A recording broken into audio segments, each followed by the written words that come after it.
on us in a bag under the terms of the Robinson-Huron Treaty Number 61 of 1850 and the Williams Treaties of 1923. We commit to acknowledge, learn, educate, create opportunity, honor sacred places, and take actions towards real truth and reconciliation in support of our commitment to walking the path together in respect, peace, and harmony for future generations. Thanks very much. I have a motion moved by Councillor Fitzgerald, seconded by Mayor Alcock. Be it resolved that Planning Council agenda dated January 16, 2024 be hereby adopted as printed and circulated. All in favor?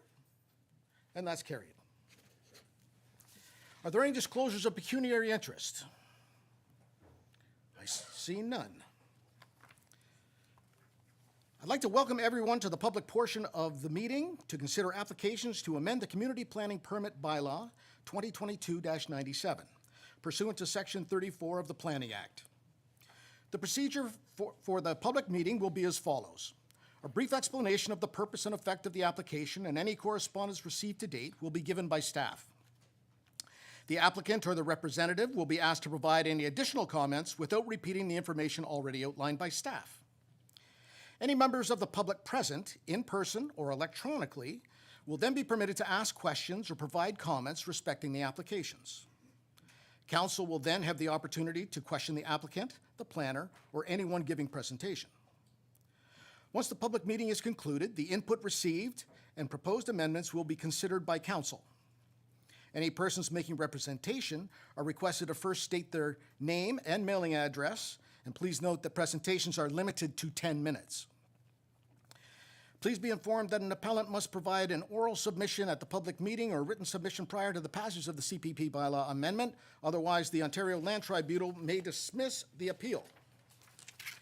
If you wish to be notified of the passage of a bylaw, you must file either with the recording secretary or with the clerk a written request for notification prior to the passage of the proposed bylaw. Each notice of complete application and public meeting included an explanation of the purpose and effect of the proposed amendment, and notice was required to be posted at the subject lands. Notice was therefore considered to have been provided in accordance with the provisions of the Planning Act and applicable sections of the Huntsville Official Plan. And I am going to move the town line application to the head of the agenda because I think many of you are here for that. So with that, I'll ask Richard Clark to speak to the Town Line Development Holding Inc. application. And just as a note for everyone, this is happening for information only today. There will be no resolution at the end of this particular item. It's for information, for you to hear from council, from the applicant, from staff, and for us to hear from you. And with that, I'll ask Richard to start.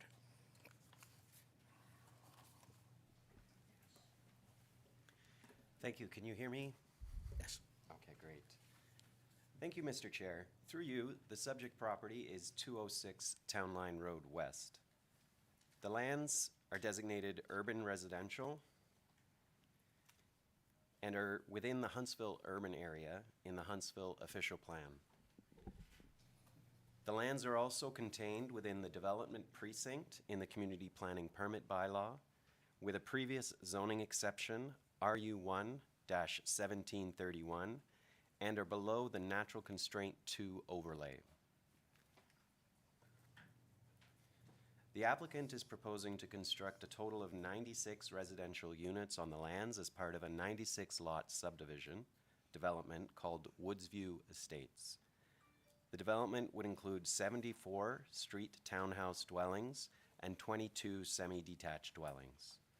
This development is to be serviced by a new public street network and include a stormwater management block and 3 open space blocks. The lands are described in my report, and of note is a wetland that runs through and adjacent to the subject lands, acting as a limit of development on the subject lands that confines development to the southeast portion. The proposed development occupies a total developable area of 4.84 hectares. Maybe just, I'll point a few things out to you. So the stormwater management block is located where my cursor is. The wetland that I referred to is located almost in the center of the property. It confines development to the southeast portion of the property, and the majority of the units will be townhouse dwellings and semi-detached dwellings located on the east side of the property.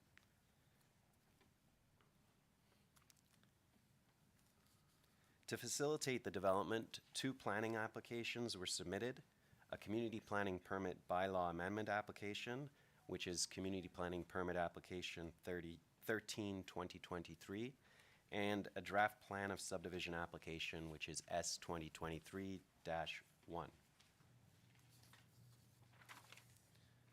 Draft plan of subdivision application S 2023-1 has been submitted to the District of Muskoka to divide the lands containing the proposed dwelling units into 96 separately conveyable parcels. Lots 1 to 32 and lots 55 to 96 on the draft plan would contain the 74 street townhouse dwellings, and you can see them highlighted yellow. Lots 33 to 54 would contain this 22 semi-detached dwelling units, and you can see those highlighted in orange. Block 97 would be for the stormwater management block, and that's shown in blue, and blocks 98 to 100 would be for 3 open space blocks, shown in green.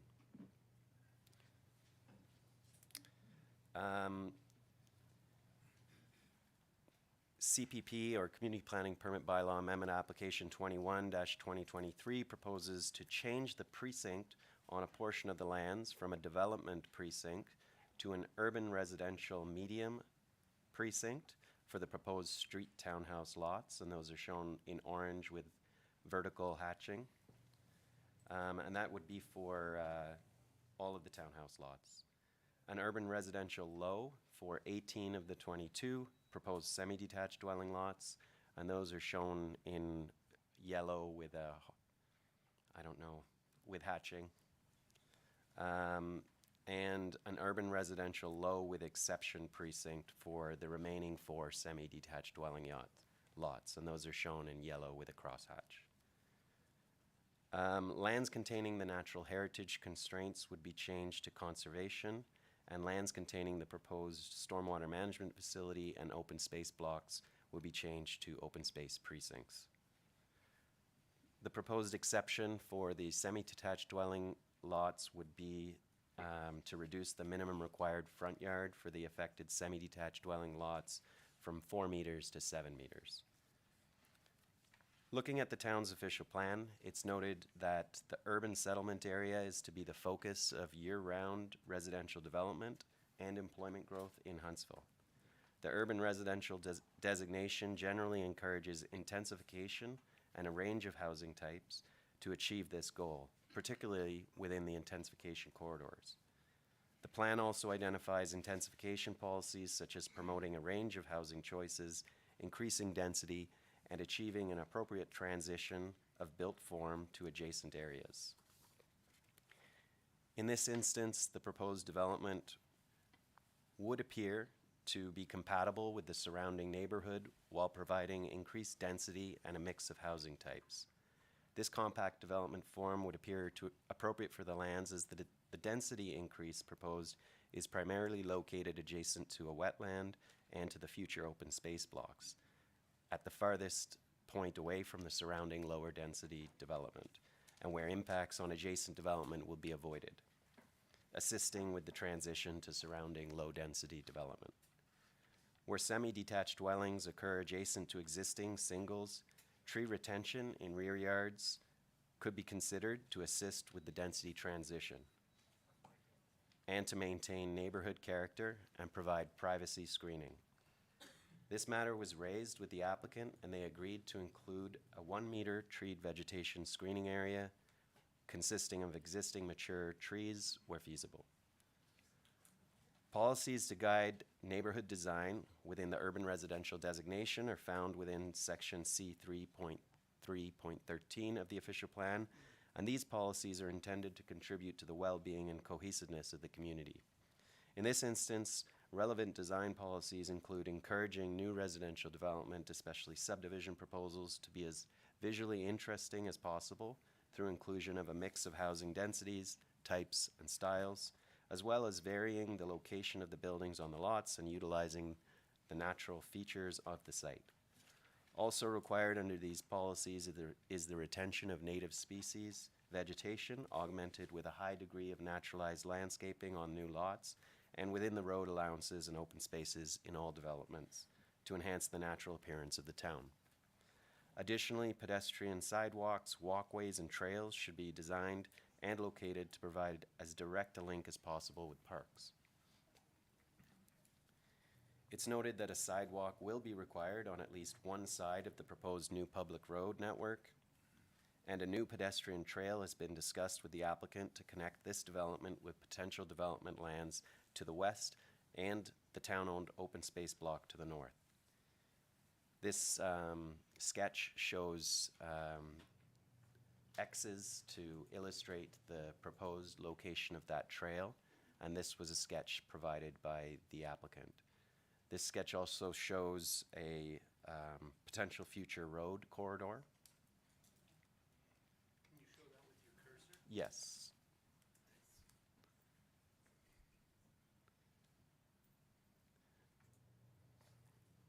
In addition to the aforementioned tree retention in rear yards abutting existing developments, tree retention in open spaces and along the new public street should also be considered where feasible. We have some recent site photos that show the frontage of the property looking east and west on Town Line Road. And of course, they were all taken during the snowstorm, so it's hard to see a lot of what the property would normally look like. We do have some photos taken from the environmental report that show typical images of what the vegetated communities look like within the lands. And on this slide, you see some of the images of the wetlands on the property.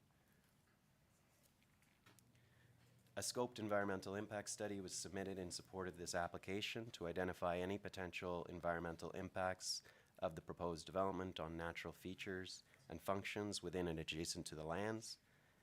And based on the author's evaluation, mitigation measures were recommended to address negative impacts, including application of a 15-meter buffer to the central wetland on site, the inclusion of the entire wetland and buffer within a conservation precinct to ensure its ongoing protection, and the creation of a vegetated stormwater management facility adjacent to the conservation block to provide similar functionality to a smaller wetland feature proposed to be removed in the vicinity of lots 50 to 54. A peer review of this report was recently finalized under the direction of the District of Muskoka, and the comments provided by the peer reviewer were satisfactorily addressed by the applicant. The peer reviewer noted that the scoped EIS and peer review response by Riverstone dated August 14th, 2023 provides a comprehensive assessment and shows conformity with applicable policies to avoid negative impacts on natural heritage features and functions. Of interest to town staff respecting the scoped EIS and peer review is the recommendation that the wetland and buffer should be included in the town's natural heritage system by including it in the conservation precinct and clearly defining the limits. The draft bylaw schedule does not show this, but should be revised to address this recommendation. Another outstanding environmental concern relates to the proposed trails and future road connection sketch. A concern exists respecting the feasibility of the road and trail connections through wetlands. It's noted that the current proposed plan has not been evaluated as part of the scoped environmental impact study and was not dealt with through the peer review. As such, town staff have suggested that it may be more appropriate to create an infrastructure corridor for both the future road and sidewalk trail in an area not subject to this development constraint. Further, as this aspect of the development may result in environmental impacts, staff recommended that the future corridor be reviewed by the applicant's environmental consultant to determine the best alignment and recommend mitigation measures as appropriate. The traffic impact study submitted in support of these applications concluded that no geometric lane improvements or traffic signal improvements are recommended within the study area, and noted that the site access driveway meets the minimum stopping and intersection site distance requirements. As such, the author noted that the proposed development will not cause any operational issues and will not add significant delay or congestions to local road network. The town's Operations and Protective Services Department reviewed the traffic impact study and provided technical comments to the applicant which have not yet been addressed. The town's Operations and Protective Services Department also reviewed the functional servicing report submitted in support of these applications and provided technical comments to the applicant to be addressed through detailed design. It's been confirmed by the author of that functional service report that these comments can and will be addressed in the final stormwater management report and construction mitigation plan as a condition of draft plan approval. CN Railway Operations provided comments that will need to be addressed as conditions of draft approval for the proposed draft plan of subdivision application. And those dealt with the proximity of the proposed development to a CN rail yard to the north. The applications were circulated in accordance with the provisions of the Planning Act and the Community Planning Permit Bylaw. District of Muskoka staff provided comments that were attached to my report as attachment number 6, and these comments indicated that the district has no outstanding concerns with the approval of the town community planning permit application.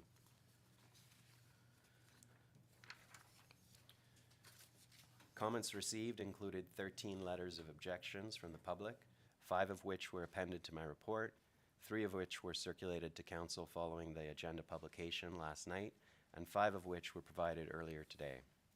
Amongst these comments were 1 letter provided by a commentator reporting to be a representative for approximately 150 concerned residents and their families.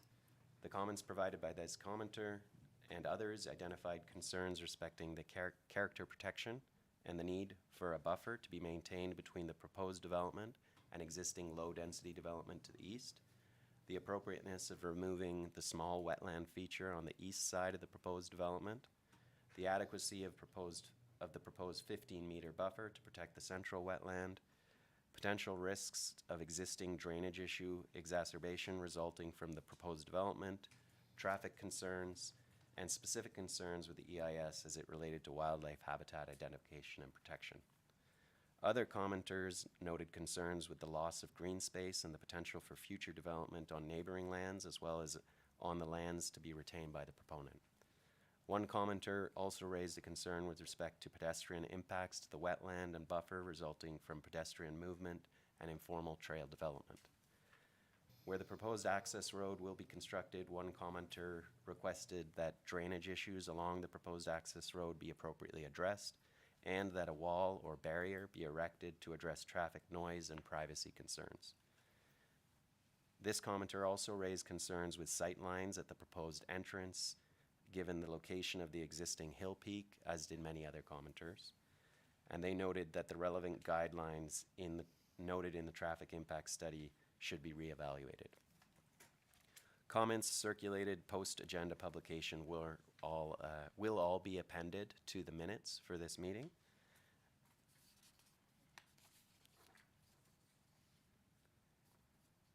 And it should be noted that several of those comments address drainage and stormwater management concerns. It's recommended that the applicant address the public's comments provided to date as feasible prior to council making a decision on this application.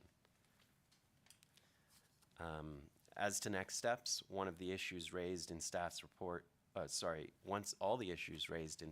report and by the public are addressed, staff will be in a position to provide a recommendation in relation to this application. And once council has adopted this recommendation, staff will be able to provide comments to the district in relation to the subdivision. So thank you for listening, and I'd be happy to answer any questions you may have. And it should also be noted that district and operations staff are also in attendance if you have any questions that I can't answer. Wonderful. Thank you, Richard. I'll call on the applicant or the representative to make any comments.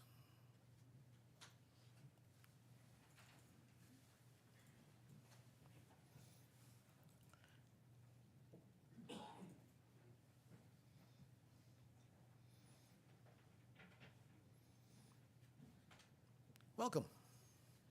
Thank you. Good afternoon, everybody. Yeah, if you can pull that to you, wonderful. Is the audio good?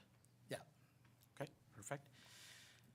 Chair Stone, Honorable Mayor Alcock, Deputy Mayor Armour, council members, members from District of Muskoka, fellow colleagues, admin staff, and of course, members of public. Thank you for the opportunity. My name is Cherry Rakra. I represent the owners of 206 Town Line, also known as the Woodsview Estate. I've been working with many of you over the last 3 years. John Gallagher, who is the planner on file from the applicant side, we have been working for 3 years together on this. I wanted to take this opportunity just to introduce the owner group as to who we are and why we come to Huntsville the way we did. So when Town Line Holdings Excuse me, started... can you bring the microphone a little closer to yourself? Some people at the back can't hear you. Wonderful. Okay. Is this Beautiful. good? Awesome. Great, thank you. So when Town Line Holdings started looking for land development opportunity, we chose Huntsville because the city reminds us of, personally for me, the hometown of Calgary, more specifically Canmore. We find a lot of parallels, a lot of similarities. That's where I grew up, hiking, camping, snowboarding, and just connecting with nature. I think Huntsville provides plenty of that opportunity. That's my bond to Huntsville. That used to be my weekend home throughout my years in Calgary. The city of Canmore, it also has the mixed urban amenities and proximity to natural attractions just the way Huntsville does. Based on the comments received, I think I know that neighbors and members of the public, they feel very much passionate about Huntsville, which is a really, really great sentiment to have, and we appreciate that.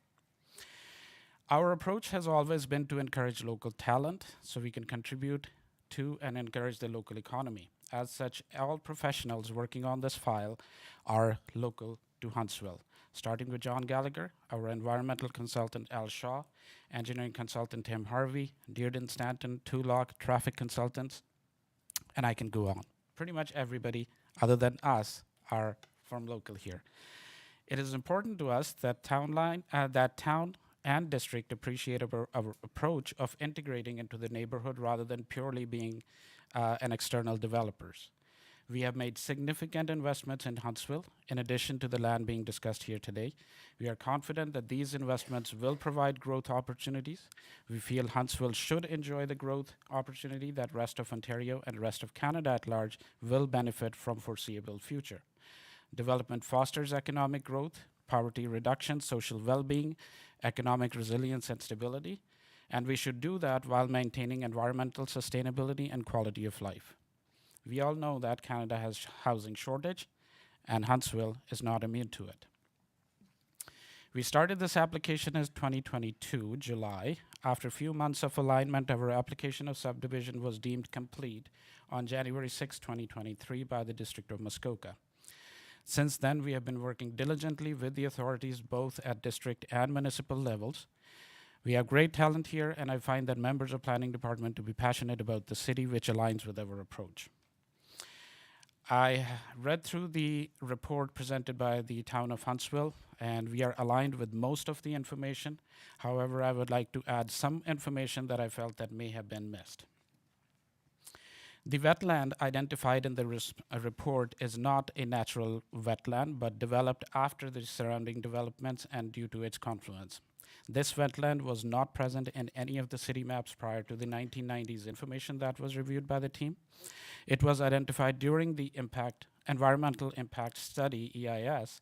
The drainage further pours into a pipe 400 meters downstream. This wetland has caused a loss of more than 30% developable area. In spirit of environmental sustainability, character retention, and proposed development plan has accepted this feature to be permanent. EIS has been peer-reviewed by both professionals, Riverstone Environmental and Hutchison, and they have provided their alignment to the comprehensiveness of this report, including provincial policy statement on August 14, 2023. All public comments were received positively and were given sincere respect and attention. We engaged our subject matter experts to provide specific comments and responses to every piece of information received and shared by Town of Huntsville, which included one letter written on behalf of 150 concerned residents. The professional comments were shared with the Town of Huntsville on August 29, 2023. Further one-on-one discussions were done by our team, specifically Planner John Gallagher, to ensure public comments were heard, investigated, and integrated into the plan. Based on further request of Town of Huntsville, the planner provided narrative of all steps taken for public engagement on October 23rd, 2023. Today is January 16th. Over 3,000 planning hours have gone into it so far. In the last 12 months, since the application was deemed complete, we are still seeking approval. We feel that we have done our due diligence and gone above and beyond to ensure all parties have been acknowledged, heard, and complied with. All feedbacks have been taken into consideration with development plan. Our approach and priorities are aligned with all parties and are not in conflict with any of them. In the words of Henry Ford, I would like to say, obstacles are those frightful things that you see when you take your eyes off your goal. At this time, I would ask the council to please approve the application of subdivision and zoning amendment as quickly as possible. Following me, there's going to be specific comments given by all of our team members who are participating here in town. So I'm going to invite John Gallagher to please come. Thank you.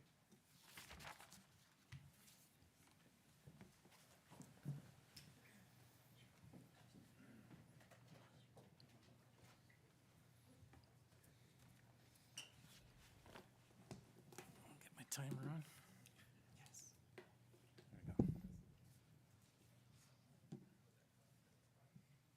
Start. John? Good afternoon, Chair Stone, members of council. John P. Gallagher here on behalf of the owners group. I'd like to start with a bit of history on the site. My clients purchased property back in January of 21. I was retained shortly. Microphone a little closer too. Sorry. Wonderful. Thank you. A little history of the site. The property was purchased in January 21, and I was retained shortly thereafter. This area has been in the Huntsville urban settlement area and designated residential since 1986, when they brought the official plan into the town of Huntsville. As Chari had said, there was no natural constraints identified on any of the official plan maps. Can we bring up that plan, please? Further, on the east side, we have the Naughty Pine subdivision. On the west side, we have the Shaw Stebco subdivision. And below, can I use that? I can't. Okay, sorry. Trying to see both and read. It's kind of hard. Sorry. So with the plan, all these lots along town line were approved by the Huntsville Committee of Adjustment as severances. At that time, they were asked to show how the lands could be accessed in the future. A 20-meter wide right-of-way in this portion was left in this location here, if I can get that right. Further, if you look right here on Naughty Pine, all the lots in the subdivision are identified as lots, except this. This is called a block. And the reason it's shown as a block there is that was supposed to be a connection for vehicular traffic into the Naughty Pine subdivision. That has since been sold off by the town, and there is a house on it. The surrounding area is residential on 4 sides, and our plan is very low density with semis and townhomes.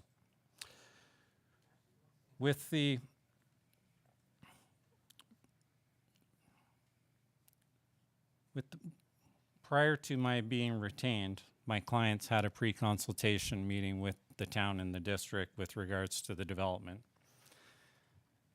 And the purpose of that was to determine the scope of study required for the applications. We had a plan of subdivision and a plan, or at that time a zoning amendment because we were under the zoning bylaw. As a result of that pre-con, a number of studies were required, and that included a planning justification report, stormwater management construction mitigation report, EIS, environmental impact, traffic, functional servicing. The applications for rezoning and draft plan were submitted in the fall of 22 and deemed complete January 6, 23. A letter was sent out from the district to the town requiring comments on the plan of subdivision by February 23. It's now January 60, more than a year later. The Planning Act allows for an appeal when a decision isn't made within 120 days of an application being deemed complete. From there, a notice sign was placed on the lands informing the public of the upcoming proposal, and this provided public input, as we did receive letters back in June of last year requesting clarification on items of concern. We had myself and the consultants provide comments in the areas that were being asked about.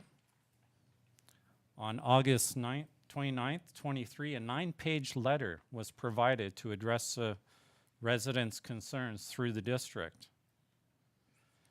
In the consultation portion of this report, there's no mention of any of these responses from all these professional consultants that spent some considerable time and cost my client considerable money to address the concerns. No mention of the responses at all. And this implies, because you see the wording, implies we haven't addressed any of the concerns. The EIS was peer-reviewed and signed off by Hutchison Environmental. And I'm going to ask that that letter that was sent to Curtis be provided to this council, as it isn't included in your agenda package and should be. The purpose of our meeting today is to deal with the zoning of the lands. As council may or may not be aware, there is no longer a requirement for a statutory public meeting for a plan of subdivision. Further, only a specified person can appeal a plan of subdivision. We understand that the district is bringing this back in February for a decision on the plan of subdivision, and they should have the town's comments on the same. A number of items were raised, and I'll try and touch base with some of them that were requested of us. First, with respect to the trail and connectivity. Yes, please. The subject lands did not at first include a trail. We saw the constraint of the wetland. We developed the land east of that wetland so as not to impact that. That area will definitely need further study down the road. There is no doubt about it. My biggest concern with that is, and what it appears, and I'm sure our engineer and biologist could confirm, the adjacent subdivisions have been draining into these lanes, increasing the amount of flows where they're supposed to be going into their own storm drainage systems within the subdivisions. I am quite familiar with the property, having lived there for over 13 years. The road, with respect to the road location, you'll see that we have the one access down here. If I can get that straight, it's all over the place. There was a connection here. That's been sold. That's out of our hands. When this subdivision, we'll call it the Algonquin Heights subdivision, came in directly to the northwest, there was approximately 54 lots approved on that. At that point, and I worked on that personally, the town and district requested that we provide a connection to George Street to these lands. And so what you see there is that connection on how it was approved. In the last few years, that draft plan of subdivision is no longer, they did not renew it. So it will be incumbent upon the town and the town staff to ensure that anything that comes on that adjacent property provides the connectivity that you are looking for. With regards to the trails, that was also on that previous plan of subdivision. I had negotiated a easement along the east boundary of the Algonquin Highlands or Heights subdivision such that when these lands, town line development came in, they could match that and provide a pedestrian access up to the town park that is just south of George Street. When Algonquin was coming through, we even got so far as to provide a $10,000 cash in lieu directly to that parkland. And part of the rationale was there was no parkland in Stebco Shaw. There's parkland, but it's just wooded lot. There was no parkland in Naughty Pine. Again, wooded lots. This park, which is fairly flat and cleared, could provide ample opportunity for all the residents in the area. And that was always our plan, was to connect it. And with respect to the traffic impact statement, again, in that response letter from myself and our consultants, the items that were requested of them were addressed. And in that regard,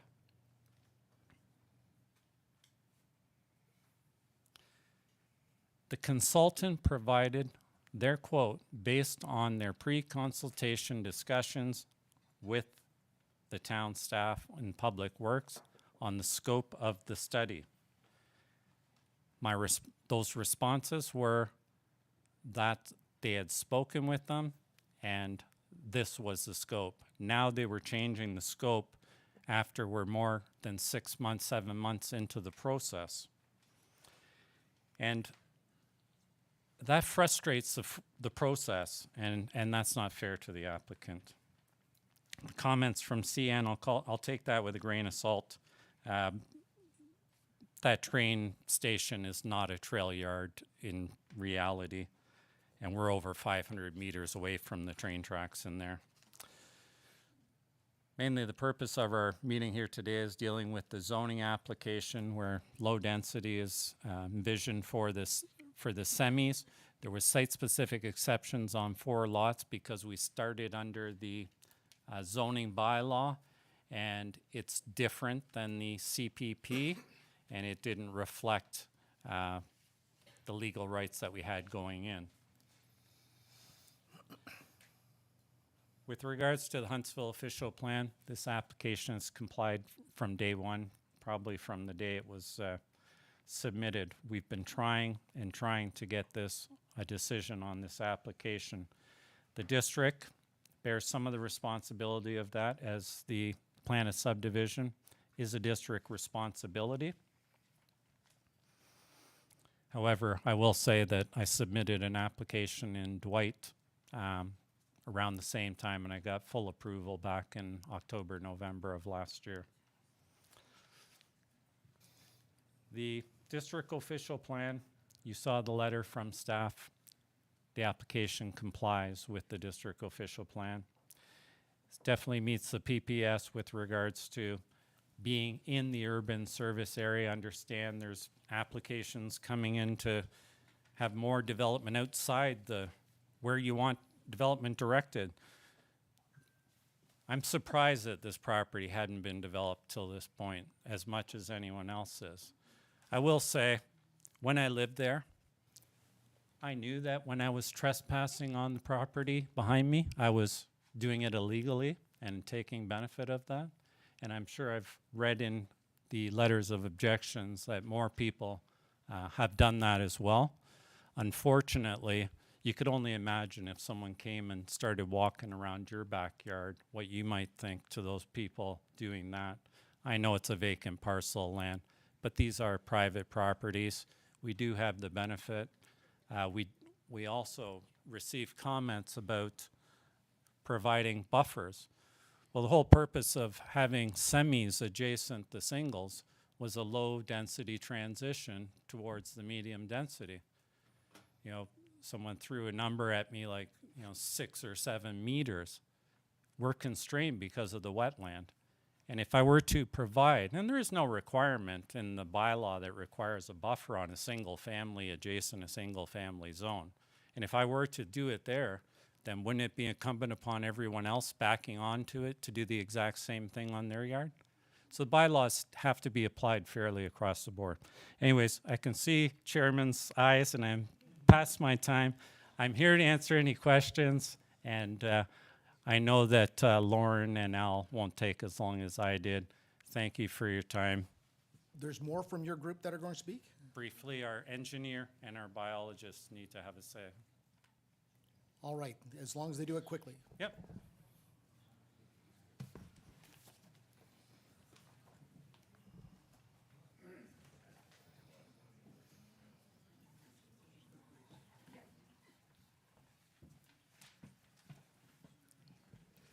Hi, I'm Lauren Trividic, here representing Pinestone Engineering. I'll just briefly go over the preliminary plan. It's fairly straightforward. The site naturally slopes from south to north, and so the servicing that we're proposing will all be gravity sanitary and connecting to Stocking Lane, which has adequate capacity for those services. For stormwater management, we are proposing the stormwater management facility on the north side of the site. We recognize that there are some concerns regarding drainage, particularly on the east property between our property and the adjacent. It will be addressed in detailed design, but we do intend to take this opportunity to alleviate those issues and improve upon the existing condition. So we want to collect and convey that drainage to our stormwater management pond. And if there's no other questions, I can turn it over to Al. Wonderful. We know that you're here if we need Yes. some more answers. Thank you very much. Absolutely.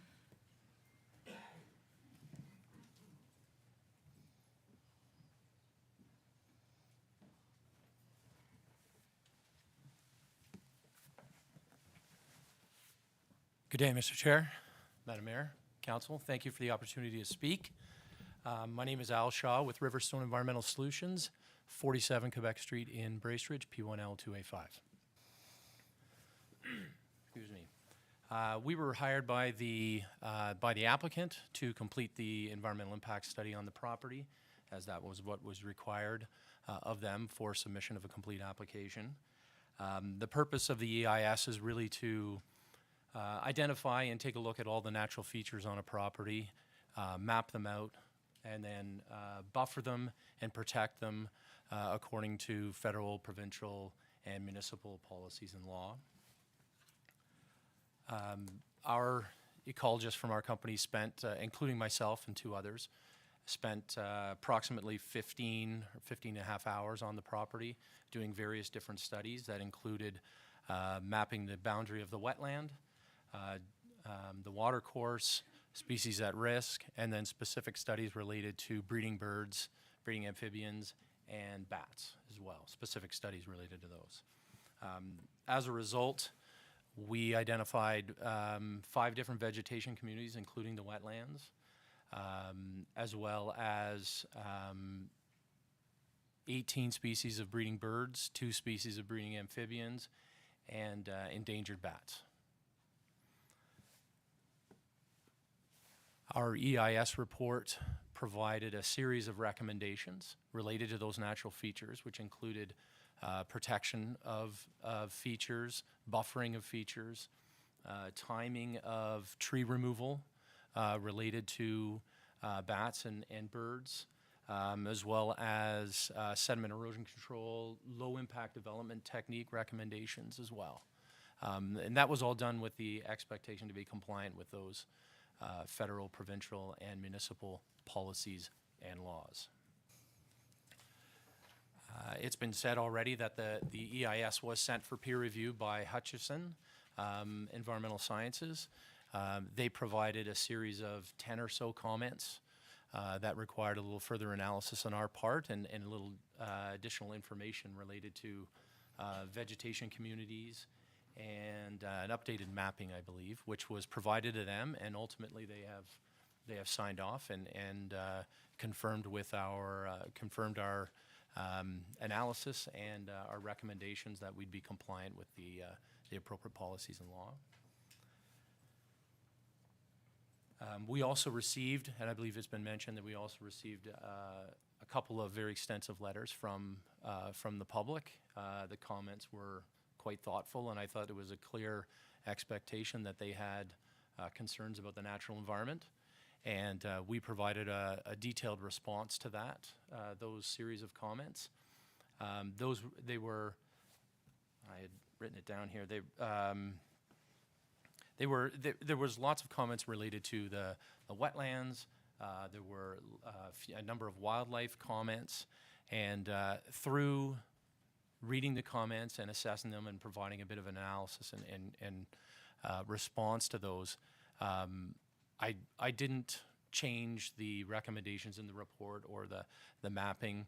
As I said, the questions and comments were quite thoughtful.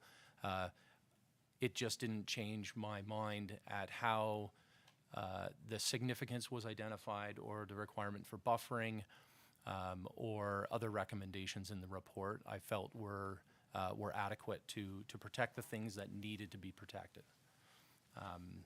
And other than that, that's a sort of quick summary of what we did, what we came up with, and comments and such. And like the others, I'm here for additional comments if requested. Fantastic. Thank you for that.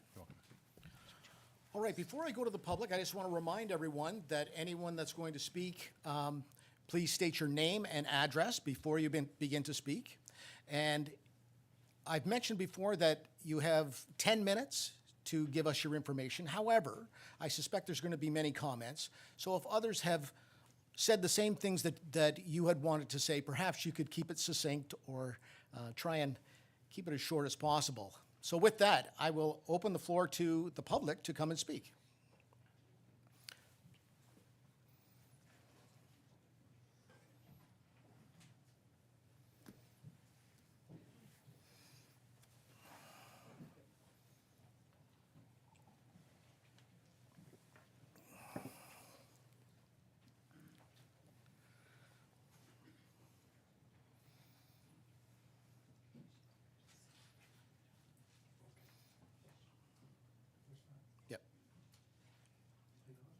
Yep, you're on.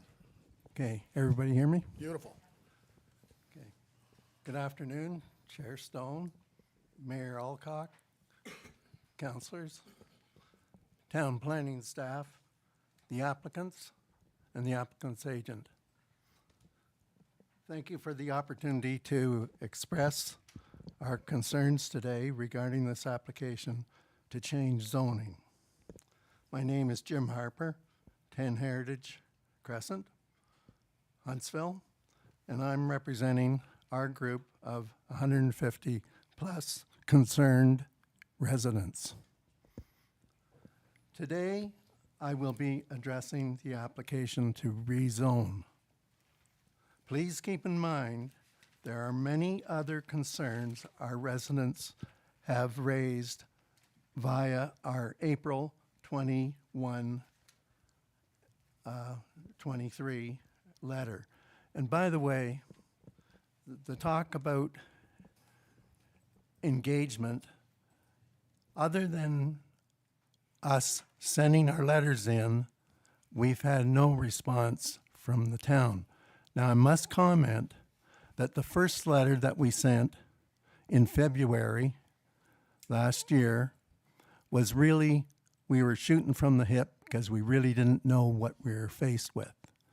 We returned with a letter in April, and that letter has not been responded to. We withdrew our first letter and our second letter, and the first letter was not well received, okay? The comments were really not appropriate that the applicant's agent made. Our second letter, the April letter, was never responded to according to my conversations with Curtis from the district. Okay, I'm going to move on. Please keep in mind there are many other concerns our residents have raised in our April letter included in the town staff report on the proposed subdivision. We are pleased and encouraged your staff report recognized not to approve this application at this time. Everyone needs to understand Woodsview Estates is not the last lands available for potential development. The lands immediately to the west, also known as Algonquin Heights or the George Street subdivision, may be next. Decisions approved for Woodsview Estates will set precedent to do exactly the same when Algonquin Heights comes online. Compromised environmental setbacks and buffers must not be tolerated. Now, I will address the application to rezone to accommodate the Woodsview Estates development.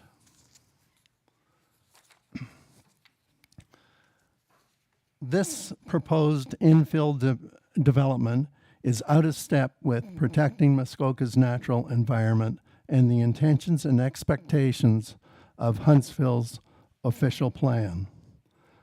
The zoning proposal clearly demonstrates the applicant does not share our views or our values and is not serious about protecting our Muskoka environment by respecting reasonable setbacks and buffers.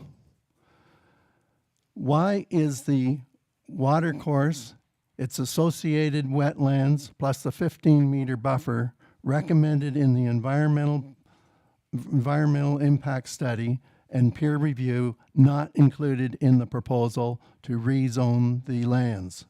It is obvious this feature is a permanent feature and a permanent constraint and must be protected as advised by the environmental professionals, of which Al was one of them.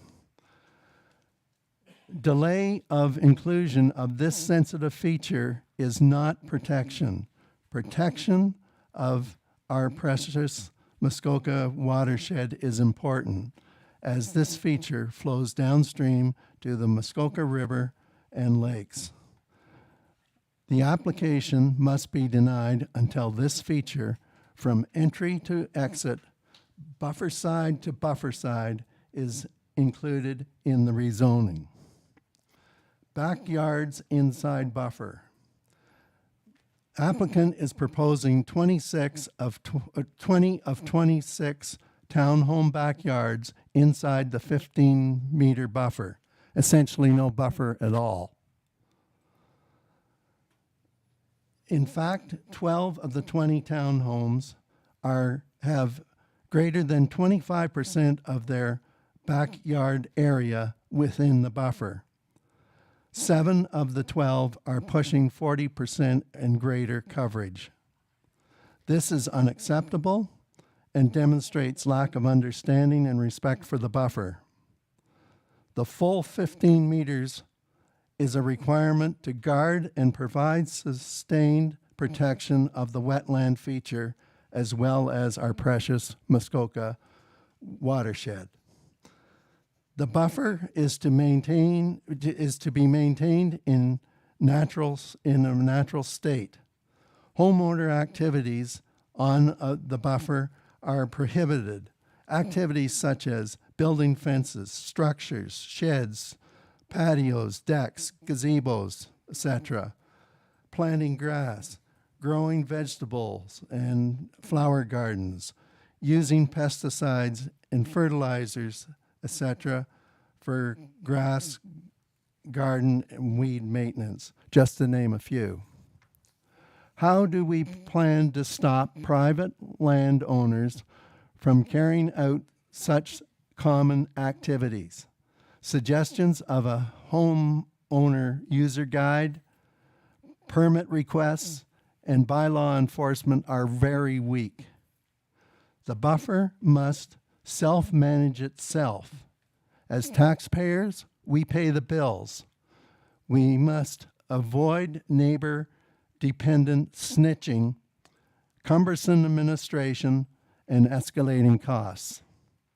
Environmental protection does not end when the silt fences come down. Protection must be sustainable and continue forever. The application must be denied until backyards are outside the buffer.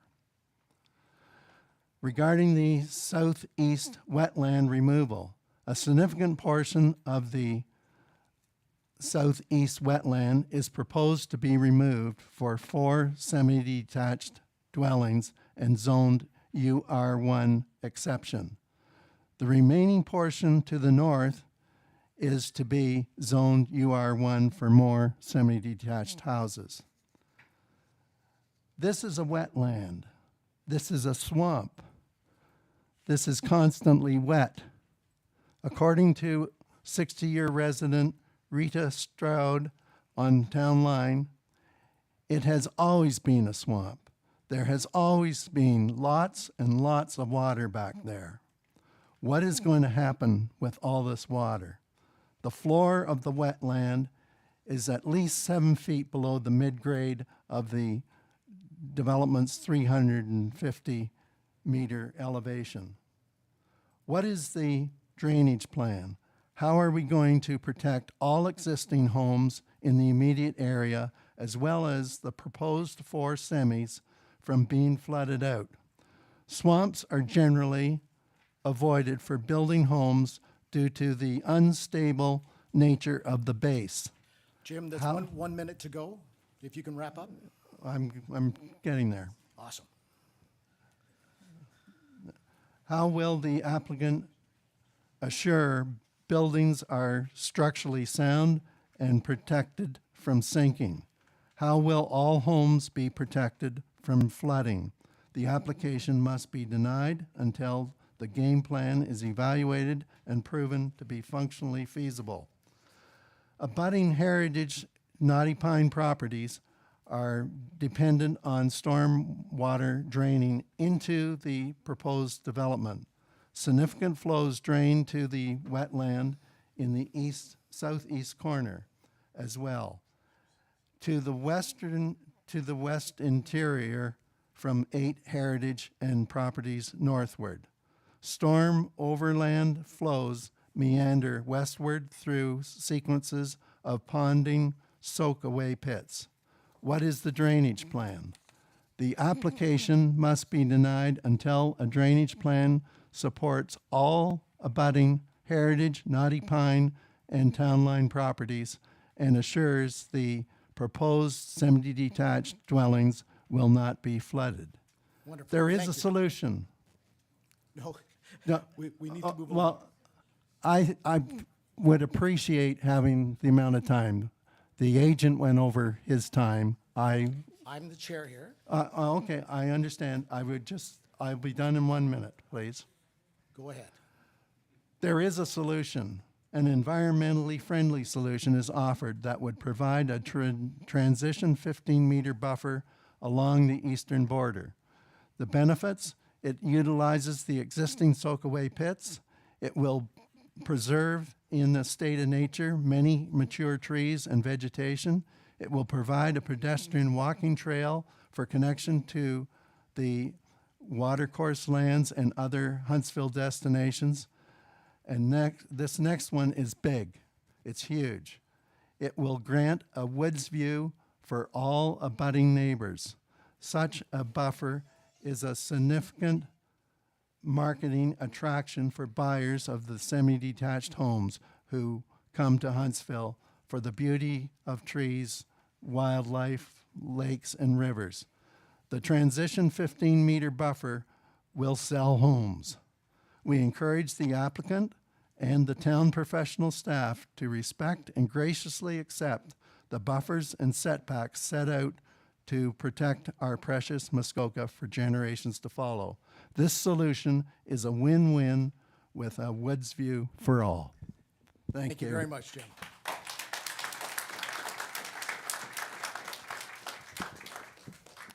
Anyone else that would like to speak?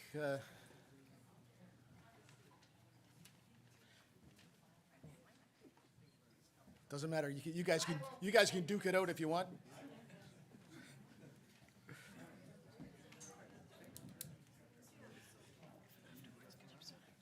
Yeah.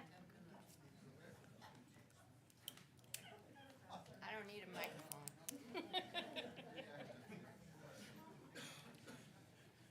Jim, we have your information already. Okay, Thank you.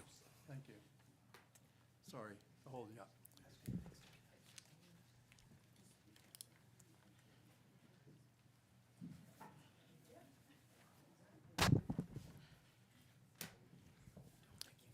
I'm not formal, so sorry. Hi. Hi. I'm Sherry Gill, number 4 Stocking Lane. I've got a lot on the line with this. My house was built in 1906. It's one of the last original farmhouses. I have a half an acre. It's budded 2 sides by this application. I had been in touch with Curtis back in May. I've been trying to meet Mr. Gallagher since May. He's ignored me. I've just learned that the applicant now owns my road. I was not offered to purchase that road. I wasn't going to speak here, but these things have come to light, and I'm not really impressed. None of the things that I had requested have been addressed. What happens when they start blasting rock and my house, which is on fir posts, moves? What happens when they change the water course? I was an M&R employee for 12 years. I suggested that someone provide me with a hydrology report. I've seen nothing. I used to approve hydrology reports from M&R and the County of Norfolk. I know what it is. I know what it looks like. I want to see what it looks like now and what the plan is to change it for later, because my house is wet all year round. I'm at the bottom of the hill. The other items that I had requested is who's going to protect my 150-year-old cedar tree that's at the top of my yard, abutting the housing. And what am I going to have to look at when they put this pond in? Because it's coming down across my property. Who's going to protect my 13 sisters, my white pines that run across the side of the property? No one's answered any of my questions. I don't want to lose my vegetation. I work for M&R for a reason, because that's what I like. And as I said, I was on the Environmental Advisory Council for Norfolk County, and I don't hear any of the things here that has been brought up with concerns when I'm on that council. So I'm concerned about these things, but I need my questions answered. Now, little birdie told me that the applicant now thinks he has access to his property through Stocking Lane, but he doesn't. He either has to cross my property or get out of his truck, climb over a building, and get into his property. So I don't know if they haven't seen it or not, but I'm really annoyed that I was not offered to buy Stocking Lane. And now I find out who the owner is through a map. So that's all I've got to say. Thank you. I'm sure staff can contact you.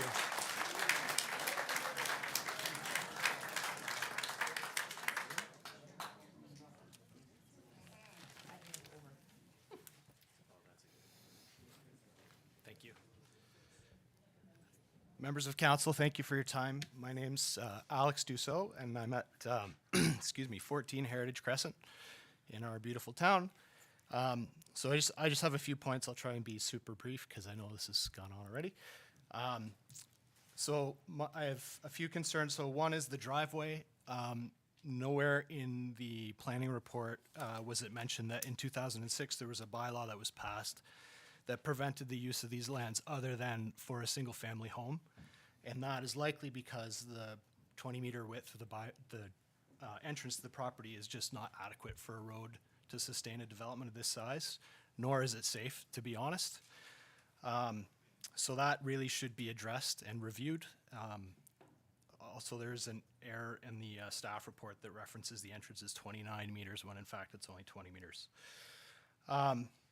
Further, there is a home with frontage on Town Line Road that would then have a road right in its side yard setback. I don't think anyone thinks that's appropriate, and I don't know how that can be supported through this application.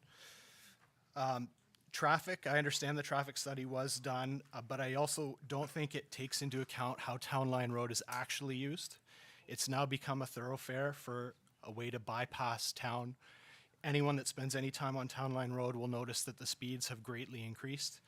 Because it's a hill, people have to rip up the hill to get up the hill.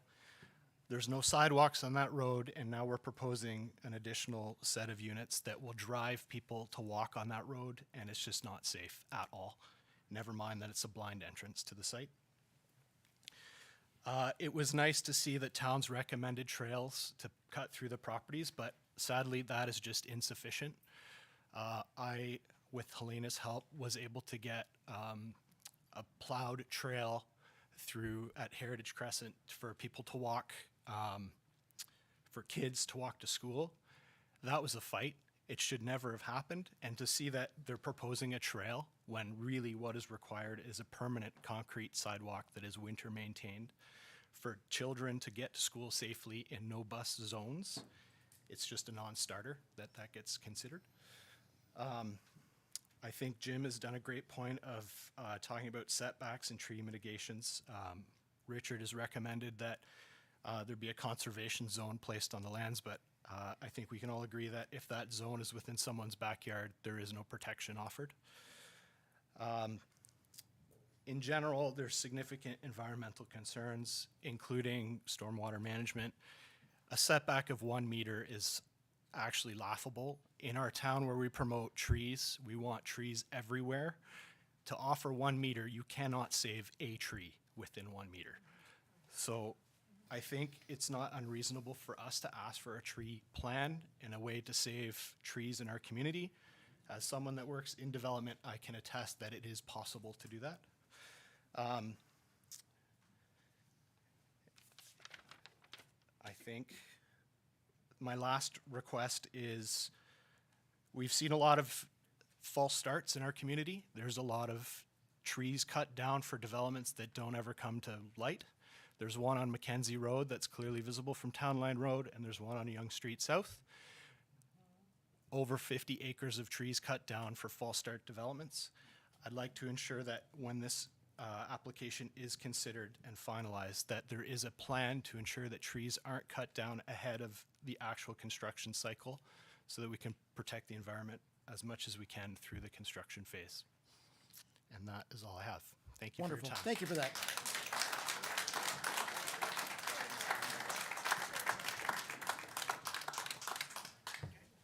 Former Mayor Terziano, welcome back. Thank you, Councillor. Chair Stone, sorry, I should be more formal. Okay, having sat in your spots, I'll try to be brief and not Thank you. mention things that have already been mentioned. But this is a fairly complicated file, and it's a far-reaching development. As you can see by the number of people here, there are people here from Town Line, Naughty Pine. Sorry. There are folks here from Town Line, Naughty Pine, Heritage Crescent, Stocking Lane, Anthony Court, George Street, Southdale. The entire drainage of this one potentially is going to impact people a lot further away than you would think. You heard from Mr. Harper. Jim and I met with town and district planners about a month or 6 weeks ago. We had a great meeting with them. We really appreciated both Curtis's time and Richard's time.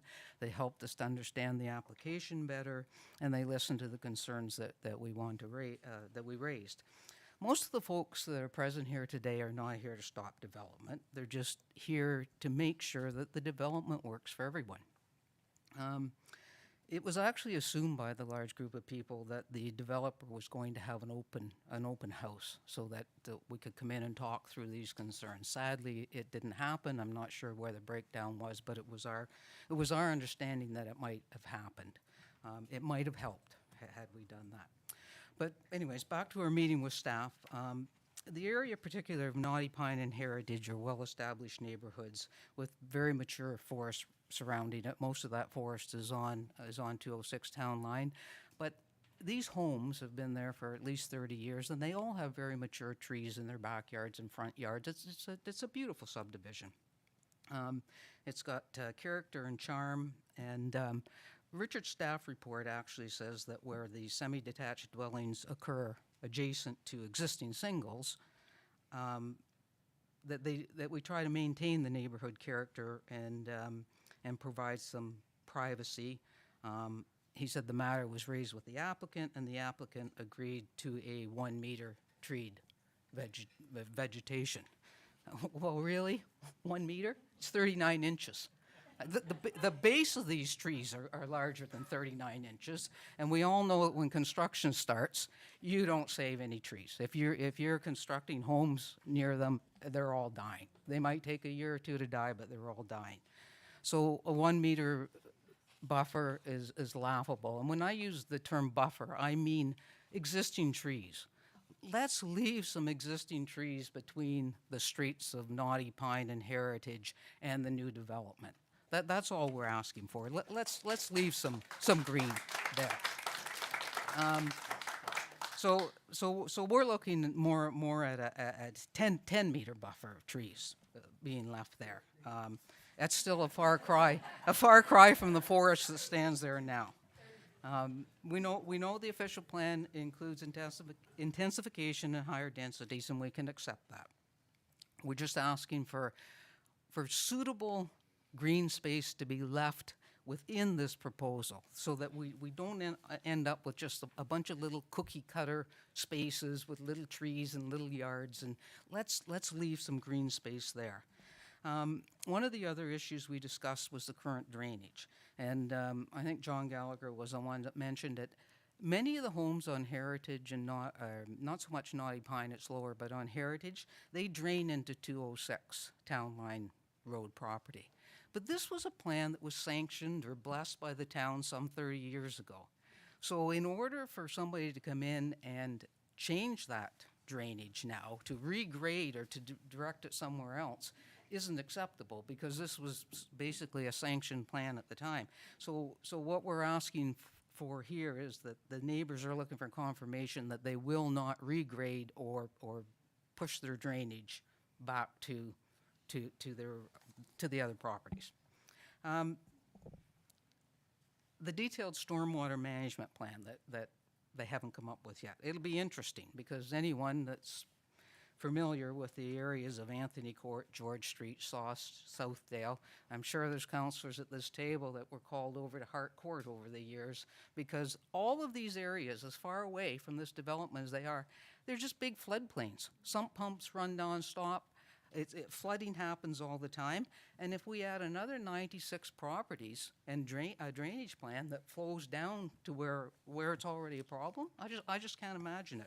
And honestly, I live on Shaw Crescent, so I know exactly. I'm sitting there on flat land, and the water comes from up the hill. It doesn't bubble up from under the ground, so it's going to be an impact. We understand the environmental report peer review's been done. We accept that. The one question is the removal of the wetland labeled the intolerant hardwood swamp.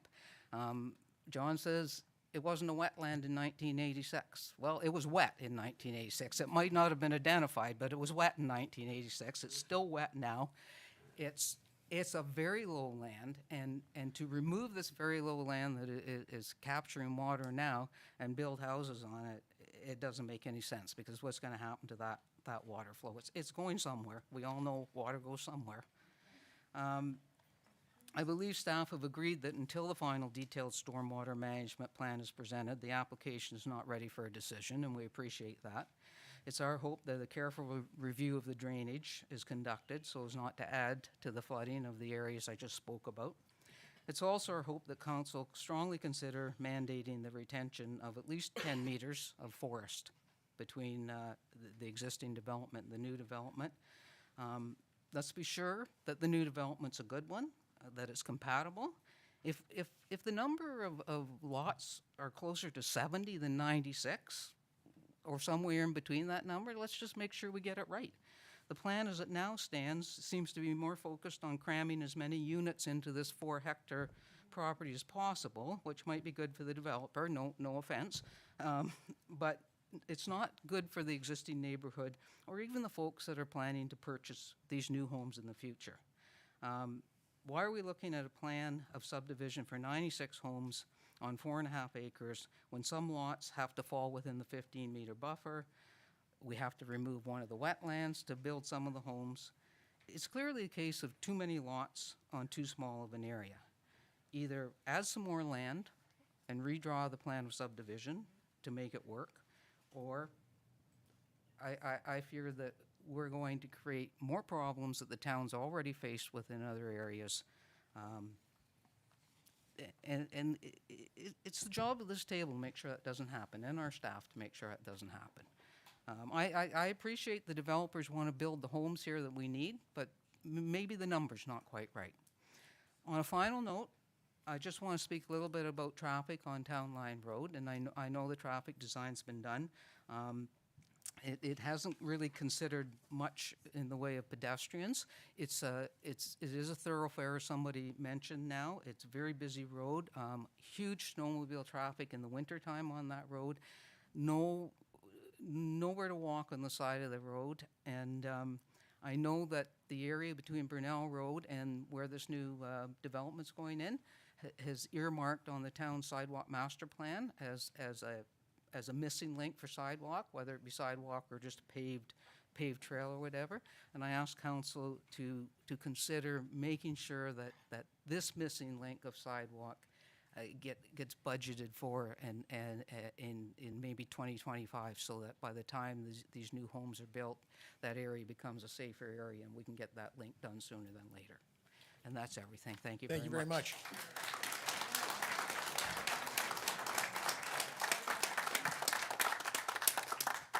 Would anyone else like to comment?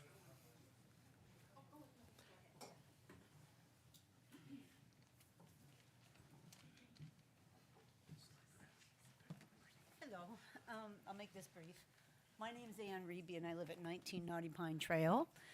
And I don't want to repeat what's already been said. So fantastic, the information, so well researched. And thank you everybody that has spoken. I agree with everything they've said. I just would like to say that, again, thank you for having a meeting. I know you didn't have to.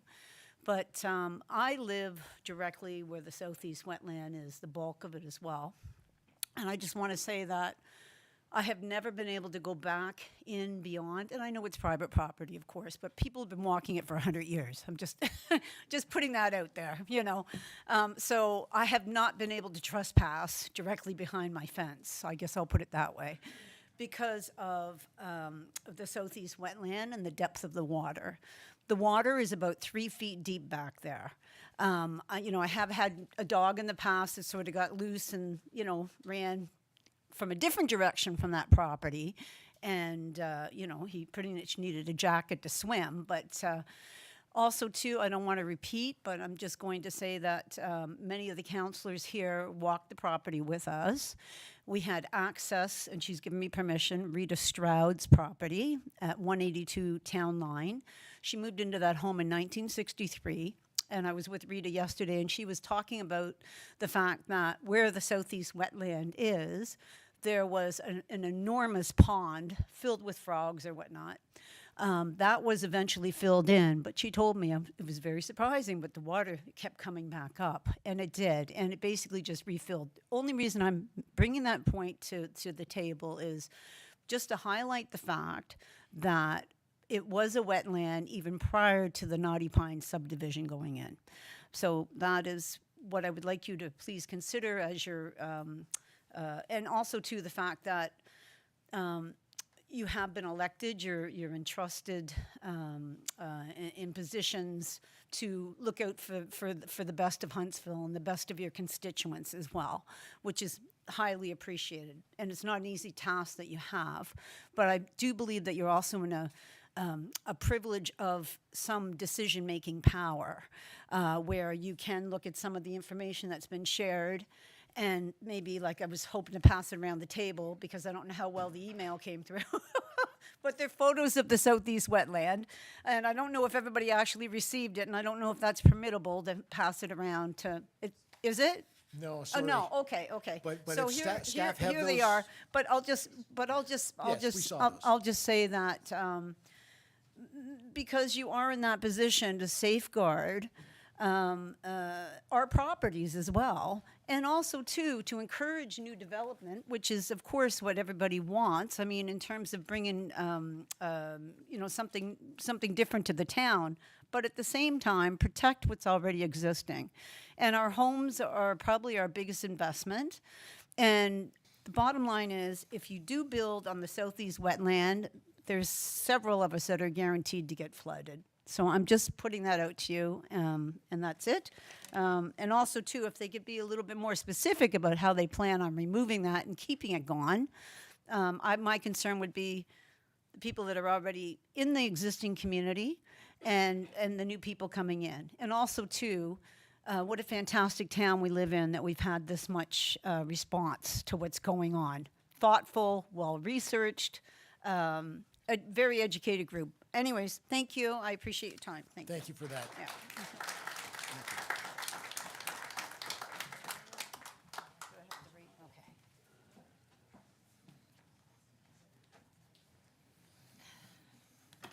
Chair Bob Stone, thank you.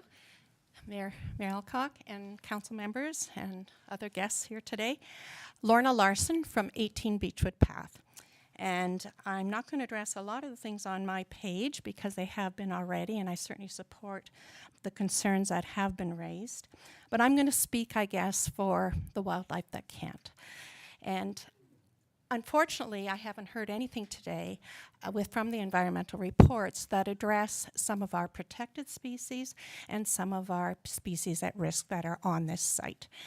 We have breeding pileated woodpeckers, we have owls, we have eastern hognose snakes, and a variety of other. And some of them were mentioned in the environmental report and some were not, including the deer population that does go along the creek and part of that woodland area on a regular basis. And these animals have been seen, they've been photographed, and they're identified, but they haven't been addressed. So I'm speaking for them. I also wondered about a consultation with First Nations. I'm not aware of that, and perhaps that's been done, and maybe it hasn't, but it should. And as well, just to ensure that the responsibility within the Planning Act is around the protection of wildlife as well. And the only other thing I'll comment on is that I'm just wondering about timing, because I think there still needs to be time to do a lot of things that were brought up today. And we shouldn't be putting the cart before the horse. And why not wait till the sidewalks are in place? Why not wait to evaluate impact from already developed areas on Town Line Road and the increased volume of traffic? And there's other, as someone mentioned earlier, there's other development already sort of clear-cutted that hasn't even developed yet that will include more housing, more people, more vehicles. And so I'm just cautioning that perhaps we need to think to not only be aware of the particular consequences of the current submission, but hoping that we can observe and make an appropriate balance in this area and a good decision around the development for the future. Thank you for the time to respond. Thank you.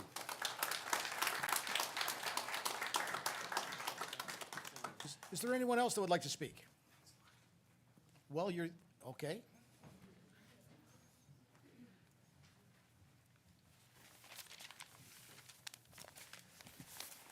Hello, I'm just back new to Huntsville.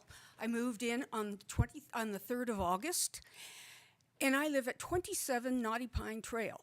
I recently found out that in 2016, 2017, there was a large frozen closer to the new development area. It's like muskeg. You just walk there. The water just runs right down between 27 and 25, right into the drain. And the property has been wet continually since I've been there. And I only found out about the freezing because of Jim. So I'm concerned that, yes, I have no sub-pump.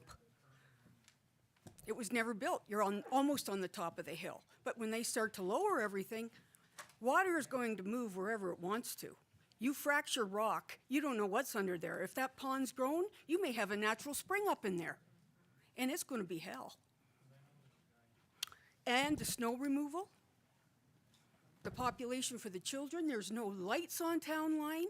You walk out there, I drive up there, I've almost hit 3 people just coming around the corner because you can't see a thing. I leave my lights on from dusk to dawn, just so people can see at the stoplight. And there are a lot of cars that race. I'm certain one went by there for 120 kilometers an hour. So there is a lot of future things to look at. Absolutely. Thank you. Thank you. Thank you. I'm going to ask staff, before we go to the next person, I'm going to ask staff if there's anyone online that would like to speak, they should raise their electronic hand, and we can bring you in that way. Chair Stone, I see no hands raised. Okay? Please let me know if you do. Next. Come on down. Am I the next contestant? You are, yes. I'll make this very quick. Thank you for creating a safe space for us to address our concerns. I'm Ms. Catherine Danowski, and we live up on 21 Shaw Crescent and have been honored to live in a beautiful community for over 20 years, raising our children and our new grandbabies. One concern that hasn't come up, and I think I speak for a big group of us on Shaw, is in addition to this massive wetland in the back, it's actually unsafe for people to be back there right now. There are so many trees that are naturally falling and dropping while you're just back there having kids cut through for school. I understand they're trespassing. I'm sorry, Mr. Sir, for the kids that are trespassing on your property, but it's been a easement for years. And Andrew and I have had to pay a substantial amount of money over the last 5 years to have some of these trees safely removed because they've almost hit our house. So please take that into consideration too, that it's, in addition to the housing that, yes, I agree we need because our community is growing, there has to be a safer and better way to do that to ensure the safety of our homes, the growth of Huntsville in general, but making sure that if they are proposing that path that they want people to walk through, that it's going to be safe and they're not going to get impaled by a tree. Absolutely. Because there has been, and if you go back there even now, you can see some trees that, in the summer, I was sitting in the back on the deck with my grandson, and all of a sudden I heard a crack, and I looked, and currently right now there is a big tree sitting on the ground leaning towards our neighbor's house that is being held up by a dying beech tree. In one windstorm, that tree is going to fall, and it's going to hit their house. So thank you again for your time, and we look forward to working with you guys in the future. Thanks for your comments. All right. Absolutely. Allie. Hi, everybody. I'm Allie Chisholm-Smith. I live at 11 Duncan Street West. I guess for me, the big thing is I think we have development fatigue a little bit in town, and fatigue at having so many trees come down and so much of our wildlife be compromised. And most of us moved here. I moved here in 1999, so like a really long time ago.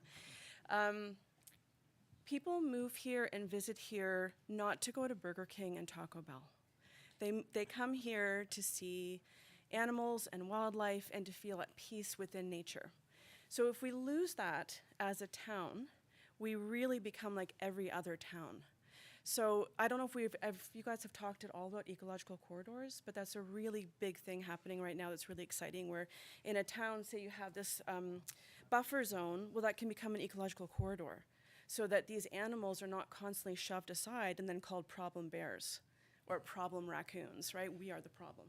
So I just want to say, I think a lot of this is coming from development fatigue. We walk in, we trespass in that forest quite frequently.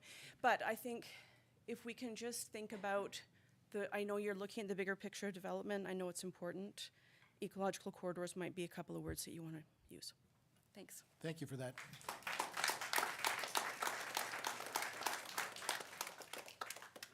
Is there anyone else before I go to council?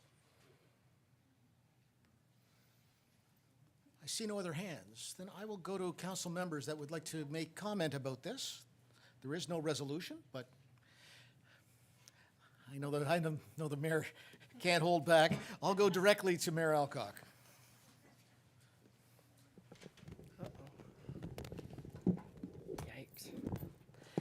Thank you, Chair Stone. I've taken pages of notes, so many, and every other page I start with, okay, this is where I'm going to start. And then 2 pages later, no, this is where I'm going to start. First, I want to say thank you to to the applicant, to the consultants, to our own staff, to the district staff for being here, but most importantly, to all of you for showing up today and for some incredibly thoughtful comments that, as I said, I've been taking many, many notes. And first, I want to start by saying I'm so thrilled that this is not a decision day. This is exactly what it's supposed to be, which is a public meeting to hear the input. I'm sorry that there were some glitches along the way as to that input. Sometimes that happens, and I'm not sure why, but it does, and hopefully we'll do a little better next time. But at least we have today, and I think one of the last comments that was made was in reference to something about working together on this as we move along. And I think that is a big takeaway because when I read the note and I heard the staff report, read the staff report, for me there were some issues that I thought, well, I'm a bit confused actually, because there was reference to the necessity, and Al Shaw, you made reference to this, the importance of maintaining the wetland as a critical area within this development, and I couldn't see it on the map. And that bothered me because I thought, well, if that's important and we need to see it, then where is it? Where I'm looking, I see a storm management pond. I don't think that's the wetland area, or maybe it is. And then, for me, I need to graphically see how we're going to preserve and see these conservation areas. So that I would, like many commenters, I would like to see more of the, where will this be defined? And then the other, I guess I'm just going to lump a bunch of the environmental comments in our natural heritage features. And to Ali, your comment, we actually have in the past talked about the importance of ensuring that we do natural heritage plans, which include corridors. And I think we're woefully behind in that, both here and at the district. And one of the things that we have been talking about for a long time, every time we have a separate application coming before council or planning committee before us, we always said, well, how does this connect? Where's the connectivity to the surrounding neighborhood? And this is a prime example of that. And I do appreciate the map that shows the possible connections of walking trails or whatever. I would like to see that solidified, but with also commitment from the applicant that this is incredibly important if it's to proceed. Anything to do with natural heritage corridors, anything to do with conservation, anything to do with accessibility both within the site and connecting the area. For me, it's critical that I see that so that I know that that's the commitment going forward. I think in the report it said should. There are lots of shoulds. And I think should is not adequate. It's absolutely must. So that covers, I think, the other part of and I appreciate the applicant saying that they're willing to do a 1 meter buffer, but from my perspective, I think, well, to the former mayor's point, that's 39 inches. And that's not really what I think we would think would be an adequate buffer. So one of the things I appreciate when I hear public comment is when people come forward with possible solutions. And so the possible solution identified by Jim to the 15-meter buffer, I think really warrants some further review because it gives an incredible amount of credibility to this development going forward. And so that was one around natural heritage. Am I allowed to? One more minute. 1 more minute, okay. All right, I'll try and hurry. But so that covers that. And so I guess what I'm saying, great hearing about it. My takeaway is that the applicant and our staff will work on pursuing all of the recommendations around natural heritage. I appreciate the comment around the wildlife because I heard the comment that there was endangered bats. So I personally would like to know, how is it we deal with this? Remind me as we pursue this type of development. Overall, I guess I look at this and think, I understand our official plan says we have to increase density in our urban areas. We know this. This was identified as an area where we do that. And for me, I support that, but I also would say we have to always be vigilant as to what the impact of what this application or any application before us has. And I know that's a bit harder to define, but it does speak to maybe it's not 96 lots. Maybe it's a bit less to do it properly. And so I don't know the appetite to do that, but I certainly would appreciate if there was some conversation around that, unless the applicant and consultants could say, no, we can make 96 lots work, but this is how we're going to deal with natural heritage. This is how we're going to deal with stormwater management.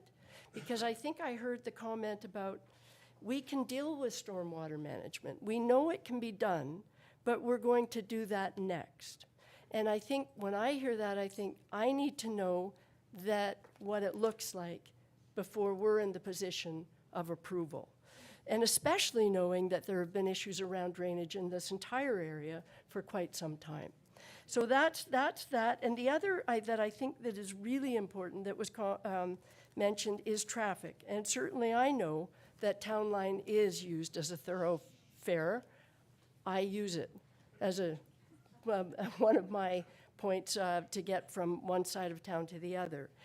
And we need to address, and this is on the negotiations, when we approve developments, there is always that part which is developers pay development charges. So we need to work to say what's important in this case, and I think the reference to sidewalks on Town Line Road at the very least needs to be considered. And again, the issues around 96, the addition of 96 different units being built here, and with this current one access point. I do see the advantage of connecting to the future as presented, but perhaps what we need to see is how we can confirm that will take place in an approval. And that's a weird one for staff to have to respond to. But I think that is actually essential for approvals going forward. So those are just a number of my very quick comments, and I'll leave it at that at the moment. Thank you very much, Chair Stone.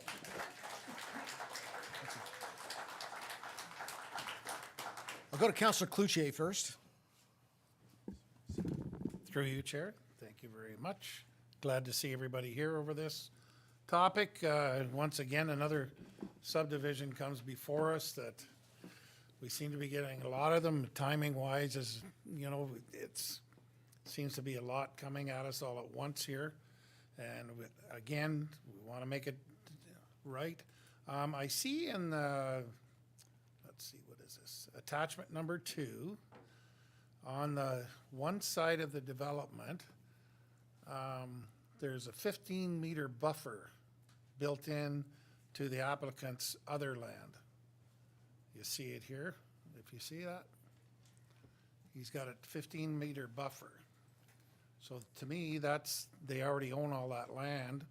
Why are they encroaching a 15-meter buffer on that side and not on the side where existing houses are? And also the future of the rest of the lands owned by the applicant. If we don't get this right, the application that's before us here now, we're damn well too late to do anything about when we get into, if it comes forth in the future on the second one. So also, there's only the one exit out. I know, I'm not crazy about that, and I'm not crazy about even where it is.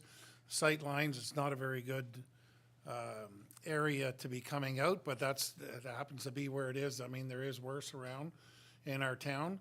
But I'm just wondering about this 15-meter buffer on the one side of the other lands owned by applicant and what their plans are, if they're going to, in the future, come back towards us for more development there. Would seem to be a bit bigger area, but maybe we can take the development, move it 15 meters one way and give our residents that are currently there their 15-meter buffer zone. Richard, could you clarify the conservation land on the far side? Yes, certainly. Through you, Mr. Chair. I believe the area that you're referring to on the northern and western side of the proposed development that shows up as conservation, that's the 15-meter buffer to the wetland. So remember when I said that the wetland is kind of pushing all the development to the south and the east? Basically, you couldn't move any closer to that wetland because the environmental report recommends a 15-meter buffer to protect it. And that's one of the things that we've asked for that we're saying should be clarified, is it's not just the 15-meter buffer, but also the wetland that's on the applicant's property that also needs to be included in the conservation. So it is a constraint that's pushing them to the south and the east. I missed it here. Okay, and I have been on this property, and I was on town business. I wasn't trespassing. So, but anyways, it is, that one bottom corner is very wet, and to my knowledge, from what I look at wetlands, it's been there a long time with constant water in there. I was there in the middle of summertime, and there was a lot of water in there for that time of the year, and it stretches up quite a piece. That's it. Thank you. Thanks. Councillor Morrison, did you have something? Thank you, Chair Stone, and through you. And first of all, I think I love this process. I would say it seems like the developer and all of his experts are professional, willing to work with us, and wanting to listen, which is great. I will say the concerns about the trees, we hear it. And I think we should acknowledge that we now have more control over vegetation than we used to have through the new CPP, and Richard can explain that more. When an application comes forward, we do have more say than we used to have. Some of the projects you see around town that make you cringe and make you very upset at council, that kind of stuff can't happen anymore the way it used to. So we're aware of that. I should say I used to live a few doors up from Catherine and across the road from former mayor at 35 Shaw. And I was very surprised one day to get a letter in the mail that declared that my insurance was going up significantly. And I called them to ask why, and they said because there were so many reported floods in my neighborhood. So something to consider here is, by having lived there, I know how real the flooding issue is. This is a very unique piece of property. I want it developed, I'll be truthful. And I know with John Gallagher involved, it's gonna be, everything's gonna be looked at. But there is some real implications for many, many, many neighborhoods in that area. I was at the top of the hill without a basement. It was built by Karen's brother, this house. If I flooded, we'd all be out of town. But I still had to pay more insurance because of the amount of floods in our area. So I'm concerned, if you look at Exhibit A, it shows the wetland and the size of it. And then you go to Exhibit B, and there's semis right on that wetland. So I know we're talking about removing it, but that water has to go somewhere. So I think I'm really uncomfortable with that wetland being removed, having experienced an insurance increase just because of the floods in our neighborhood. And I know if anybody lives on Stebco or Southdale, almost every house down there has had some water issues over the years. I had a lot of friends and neighbors there. So unfortunately for the developer, it's a very unique property that rather than a flat piece of farmland, this affects a lot of properties, and something that we have to be concerned about. Just my thoughts. Thank you. Councillor Clark. And then Thank you, Chair Stone, and thank you for everybody for being here today. And although we're not making a decision here today, I can tell you that these decisions always weigh very heavy on me. I think about them a lot, and I take the responsibility that I've been given very seriously. I can tell you as well, I've walked the property as well with some of the neighbors, and I'm concerned about not having a large enough buffer, as has been mentioned here quite at large today. You know, 1 meter is just not enough, and I can think of a lot of different situations in town that have been developed in the past where there hasn't been a proper buffer, and a lot of those neighbors, you know, have never been happy with the way the development ended up.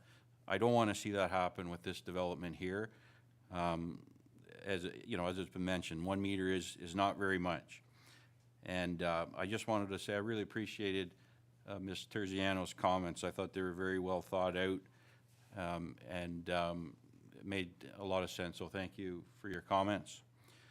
I'd just also quickly like to say that I also have reservations about the appropriateness of removing the wetland area on the property and creating a stormwater area to take its place. The 15-meter buffer to protect the central wetlands a concern to me because some of the backyards in the proposed development either touch the buffer or fall within the buffer. So I think that's a legitimate concern. It concerns me, as it does many of the neighbors. And finally, I'd just like to say, I'd like to see the developer show our planning department a solid plan for drainage on the property. Many have mentioned it here today, and I would like to see a plan that can provide confidence to the neighborhoods that are going to be affected that there won't be drainage issues from this development. I don't really feel that that's the case right now. And I would tend to agree with some of the comments that I also heard, you know, that maybe we need to look at the size of this development and the total scope of the development, and perhaps that needs to be thought about as well before a final decision is made. Thank you. Thank you. Deputy Mayor Armour. Yeah, thanks, Chair Stone. I'll keep it brief because I think I echo a lot of what's been said here, and I don't want him to hit that gravel on me and tell me to be quiet. My 10 minutes is up. So I just have a couple of specific questions. So the southeast wetland in 206, does it actually flood into Naughty Pine property when it reaches its full potential in the spring? So does it take away the backyards there? It does? Okay. And the second question I have is the Stalking Lane sale. Was that an open road allowance that ended up being sold, or was that all part of that parcel of property to begin with? Richard, do you have an answer? Well, I don't think it was a road allowance, but if Director Maxwell has anything to add. I think, was it a service easement? Director Maxwell? I believe it was always a private lane, and it forms part of the larger parcel of land. But it's something we can get confirmation on. Okay, so you think it was always part of this parcel of land? Okay. So yeah, that's about all I have, and thanks everybody for coming. All right. Councillor Renwick. Thank you, Chair Stone, and thank you for this discussion today. I want to thank everyone for coming and actually speaking to this point. This is the first time for myself as a councillor to see the sort of people in action actually happen, and I really, really appreciate it. And it's overwhelming, to be honest, to see you all here. But now, I did have the opportunity back in May to walk the property with Mr. Harper, and the amount of water that I saw at that time was unbelievable. At this point, I would have a very difficult time approving this development or this change in zoning as presented by Mr. Clark today. I believe that the buffers are not adequate. The one-lane entry off of Town Line Road is not adequate. The proposed water mitigation, in my opinion, again, is not adequate. And there was a quote, we received a lot of mail, a lot of emails and reports. There's a lot of reading to do. Thank you very much, everyone. It was great. But there was one quote that I saw in there that I'm just going to read it, and that'll be the end of my comments. But I support responsible development that respects reasonable and uncompromising setbacks and buffers that take into consideration the needs and the dependencies of all the neighbors. End of quote. So I would like to see more, and I think the majority of us around this table are leaning towards the same. We want more information, and we're not making a decision today, but I think there's still a lot of information that needs to come. That's it. Councillor Fitzgerald? Thank you, Chair Stone, and thanks to my colleagues for all their great comments. Yes, we don't want to overlap, but I have a great feeling that staff will work with the developer and will come back with some great compromises on buffers. And I'd love to see the drainage plan, and I would like to review the IS as well, where we find out how species are dealt with and when we remove trees and how do we remove trees and that kind of thing. And thanks to all of you for coming out, because this is what makes our community great. Without people engaged and being involved, we have no information to go on other than what we think you want us to do. But now you're sharing it with us, it makes our job very easy. So thank you to all of you. Councillor Schumacher? Thank you. Couple comments and one question. Somebody mentioned the entrance is not 29 meters, it's only 20. Do we have verification on that? I do believe that it is 20 meters. It I is. apologize for that. Okay, thank you for that.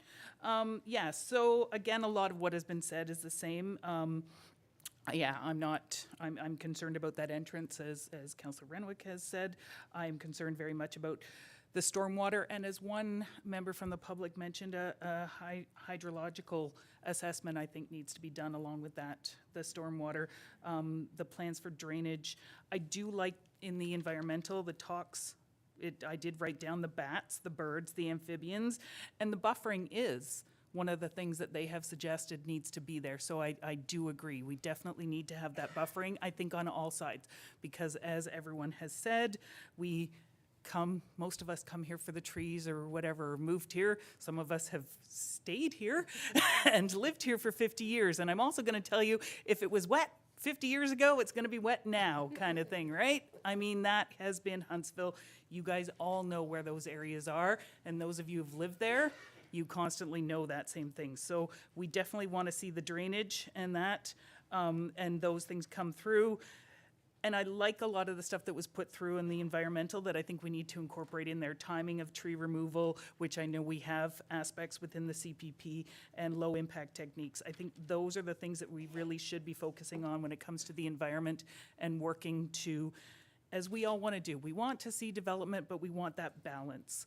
And I think Mary Terziano talked about the character too of the area. We want to keep that character the same throughout those developments. So we want that balance of what we've come to grow and love about Huntsville with the fact that we do need some new development. So if it is making it smaller, but the look becomes more of what it is for Huntsville, then that's what we're about.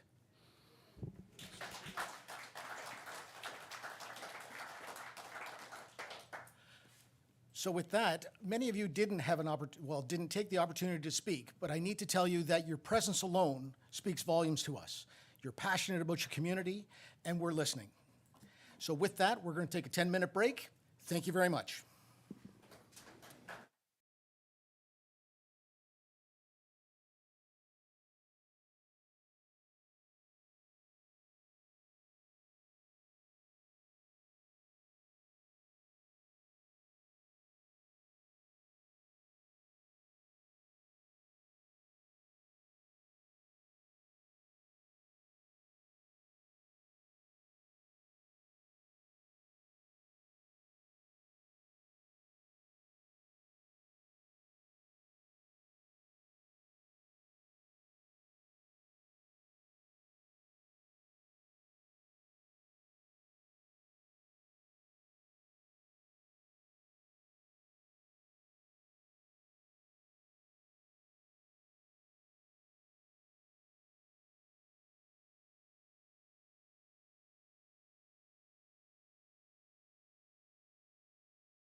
All right, welcome back, everyone.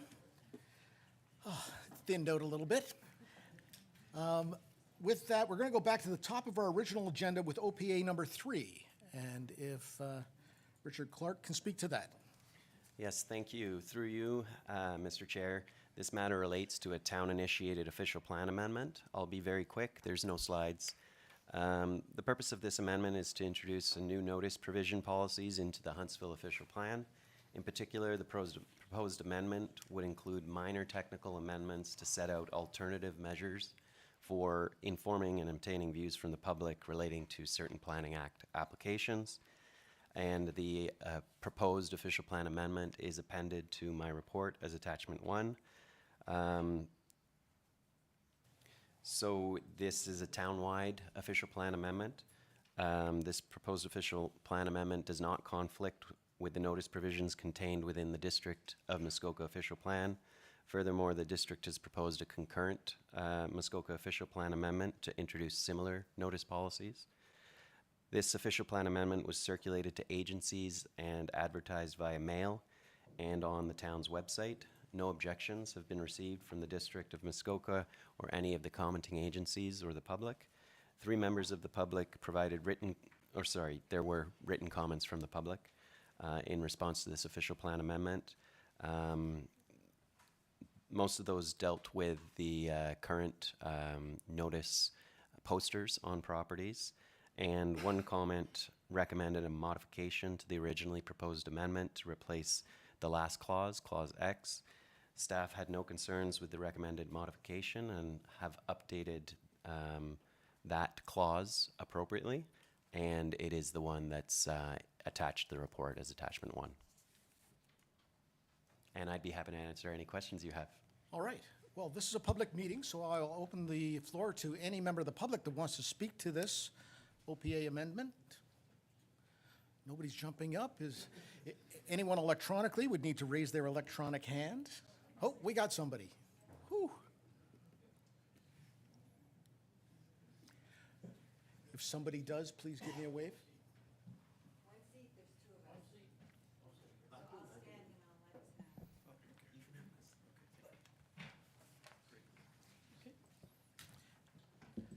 Welcome, and if you can state your name and address for us. Of course. My name is Karen Inslee. My name is David Stewart. And we are here to respond to the OPA number 3 amendment. This goes back for quite a while, and there's a lot of documents that we've followed through with, but you know, we're continuing on with this.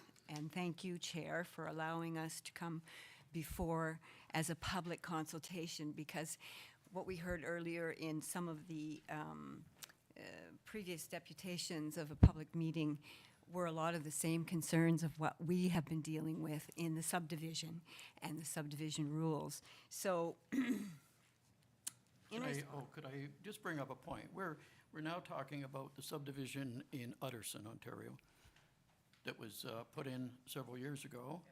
We have presented to the province, to a tribunal. We have not received any information back from it. But we're only talking about this OPA amendment.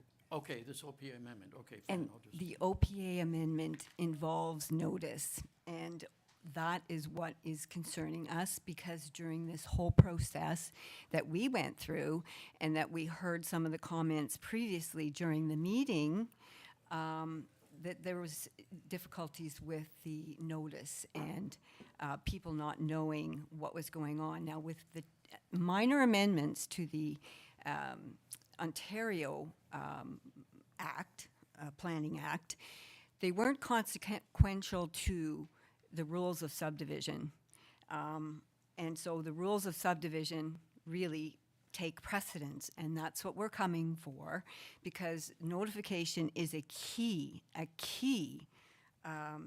provision that should never be removed from the Planning Act when it comes to the public, and especially those people that are directly affected or indirectly affected for that subdivision.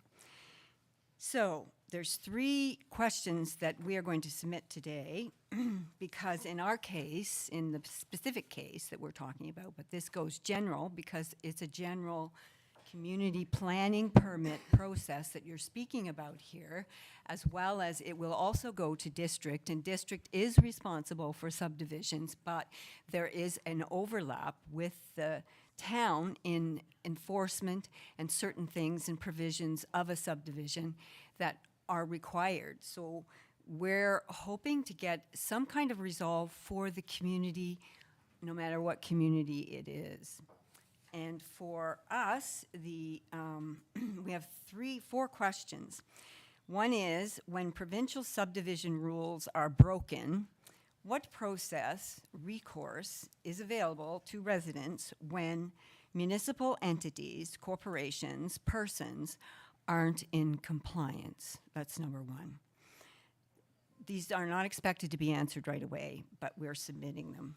Number 2, what due diligence recourse is available to subdivision properties, residents, individuals whose properties are affected when the subdivision development corporation is dissolved, and unfinished land closure and protection for those said property owners' residence is not complete? I heard earlier false starts. Well, this is a case where it started but not finished. And the example that we give is the 1-foot access reserve closure with adjacent pieces of property absorbing the orphan land. Number 3, what is the liability to a person, corporation, example in the above example? But it could be extrapolated to other examples in a subdivision under the rules.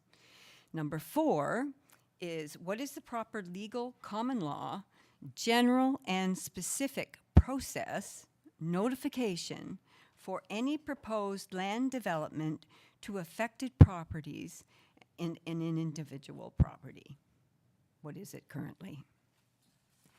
So I'm going to enclose this because we heard also one of the reports that was just recently done from the applicant. It applied to, which I'm thinking, is there a standard that's been applied for these reports that come out from the applicant? This is in regards to utilities and sediment and erosion controls in a subdivision that's being proposed and that has proposed development that's going through. So I've enclosed that and lined where we want to know, is this a standard? Does the town have the standard, or does the district have the standard in utilities, in existing versus new, and sediment and erosion controls that are existing or in new, okay? And you, David, you might want to add, because... Well, the one issue I'd like to add, I'm former councillor to the north in one of the municipalities. We're dealing with a subdivision, and subdivisions are run under the province and have specific rules. And when we see the rules being broken, and I did see the rules in adjacent property, the questions have to be answered. And if we have to meet on this at a, because we've dealt with this with the province, no answers. We're going to be going on Thursday to the district to bring up the subject. So, but there's things that need to be done. There's responsibilities. If you have a subdivision that closes down and they say, okay, fine, it's been built, it's developed. We were in a situation where there was a subdivision and then 2 other proposed subdivisions in the area. Well, they were folded because of environmental issues. And apparently it all went sideways for some reason. So that's But a we're big still issue. talking Yeah. only about notification right now. Notification, yeah, we were not notified of anything. We were not notified that they were even planning on doing things. We have a public, an actual public road, say a commercial road now going alongside a lot. No buffer. we have a pole put in place of our own pole that was paid for on our land and area cleared. No notification. Like, what's going on? So we're sitting here thinking, okay, this is a valuable piece of property in a subdivision. It's supposed to be in a subdivision. There's only one road into a subdivision, no others. All right, so I've seen staff taking notes, and I will ask that those questions that you posed be left with staff, and they will respond to you. Thank you very much. Thank About you, those and specific thank you, issues. to the mayor. Yes, thank you to everyone here for listening to us and being so patient. Thank you. Is there any other member of the public that would like to speak about this OPA amendment, official plan amendment? Clarification, because I don't understand section 17, 22, 34, 53. All right, What specifically, in plain English, Well, you'll does need- this mean? all right. Sorry, I'm loud enough, I didn't figure I needed a mic. I'm Jeanette McCullough, I'm from 98 Brunel.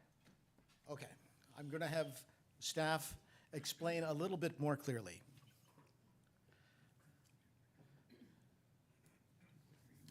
You guys, if you want, you can bring it over to the side.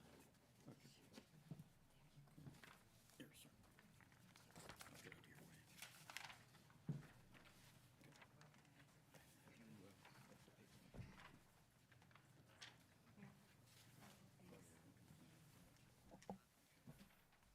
So thank you, through you, Mr. Chair.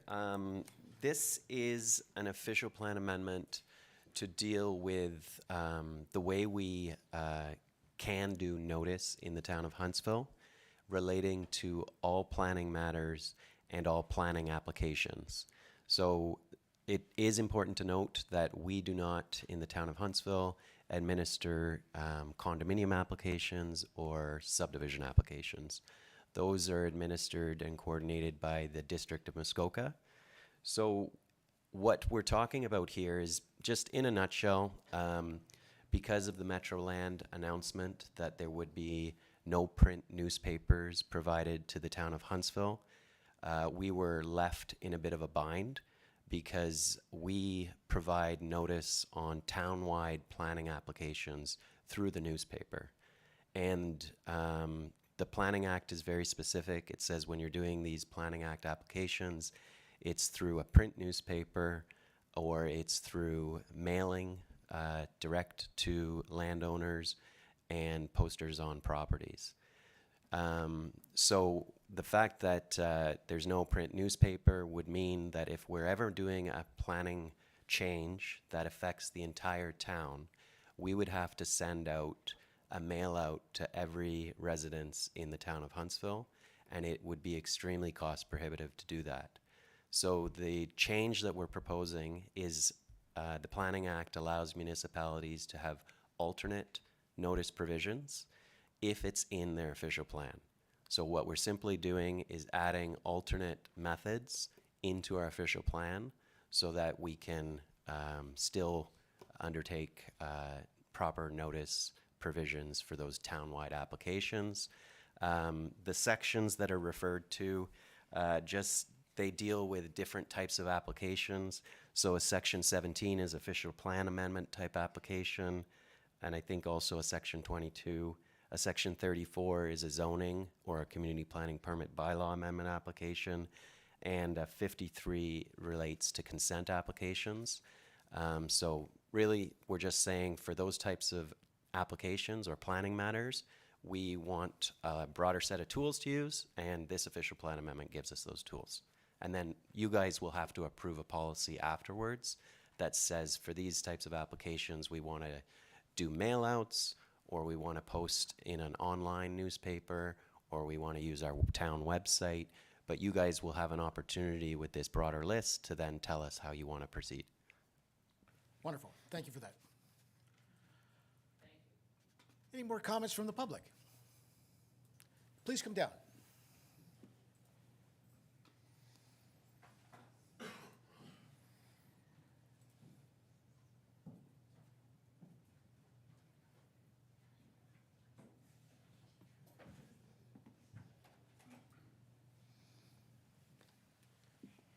Good afternoon. So I guess it's Chair Stone? Just Bob's fine. No. I'm trying to be formal. I do need practice. I would say Mayor Alcock and members of council. Thank you for the opportunity. I arrived a few minutes late and I didn't realize that part of the meeting had not started, that there was one in advance, and I think some other people that may be of concern. To me, it was of great interest, and I was trying to find where it was on today's agenda, which of course it was different. So here we are with this. I want to speak to a few points. I didn't prepare to speak, but there are things that need to be said. Part of it didn't prepare to speak was because I believe that these decisions that led to this official plan amendment one was December 5th, the other was December 15th. Personally, I received notice by mail, which I appreciated. Probably wouldn't have realized had I not. The notice I received was in January, like in the new year. So there was that lag in time and, of course, a busy time and weather and that. I'm presenting as myself, and I did not know if I said my name, Maxine Bastido. My address is 872 Williamsport Road. It's a rural address. It's a chunk of property. It has waterfront. It's very important to me. I've lived there decades and hope to for years ahead. One of the points that I want to make is that notice is important for, and I don't mean to be personal, but to call it minor and technical. I see one could use those words, given the Planning Act, given a few words, there are applications for those words, but the implication is huge. The implication, if you aren't aware or you haven't received notice, which have time ramifications, et cetera, and you miss them, it's gone. The opportunity is passed. So personally, I consider them, as the previous people said, as key. If you don't have the notice, if you don't have sufficient time to receive the information, prepare your information, do your research, and then the opportunity to present, then it's often lost and the ramifications are gone. Are huge, and the opportunity is gone. So that is that's a particular point. Another particular point I want to make is, as you know, because I have attended some other meetings, and some may appear to have been observational. Part of my time attending meetings, I have written, I have made presentation, so I have a genuine, ongoing interest, care. I do want to preserve and protect. I didn't like when I see some of to preserve and protect, but leaving the restore. But speaking specifically to the amendment that's before us, the options that are presented, there's a variety of them, and that part is important because I feel like others, we are such a diverse community, which is part of our beauty. We have many people who are poor, who do not have internet, who do not have transportation, who do not have enough money for food or accommodation. And so to balance that and include the tourist or the transient, that part is really important. Therefore, it only makes sense to have a variety of ways of contacting to inform people and to give them opportunities. I want to speak more specifically to the open houses. I'm simply going to say some of which I have attended, I think show room for improvement. I won't go into detail, but that's a personal evaluation that I've had of some of which I've attended. Similarly with public information sessions. I think that personally, again, neighborhood working groups, focus group information, sometimes they are very strategic or have a specific objective, and they have a point. But I guess when I hear sort of talk about the stakeholders, when the stakeholders with subdivisions, that leaves out landowners or people who've been in the area for, so I just think it's really important to try to keep the biases balanced and at bay. I also want to say that when I read and I only received some of this either side of 1 o'clock, so I have not had sufficient time to review and put my thoughts together, but again, it's the opportunity to say something because in 2 days' time, it goes to district. And I guess the point that I want to make on this is when I read the few suggestions of the written comments that you've received, they just, number one, given our community and the likes of the people who we just saw, people are wanting to be engaged, and I feel that we don't want to have the engagement by necessarily when they're upset and things aren't going their way. We generally want an engagement, and when I read what has been proposed, considering the few submissions that have been made, so that's specifically the amendment itself, shall use a variety of communications, which I'm agreed to, and provide information to the public. Personally, I think there needs to be more effort at providing information to the public. Depending on the issues, this is where depending on the issues and in accordance with the Planning Act and associated regulations, councillors shall choose, meaning councillors must choose, the most appropriate method of communication, which may include, and the list is there. And it's reasonably or considerably extensive.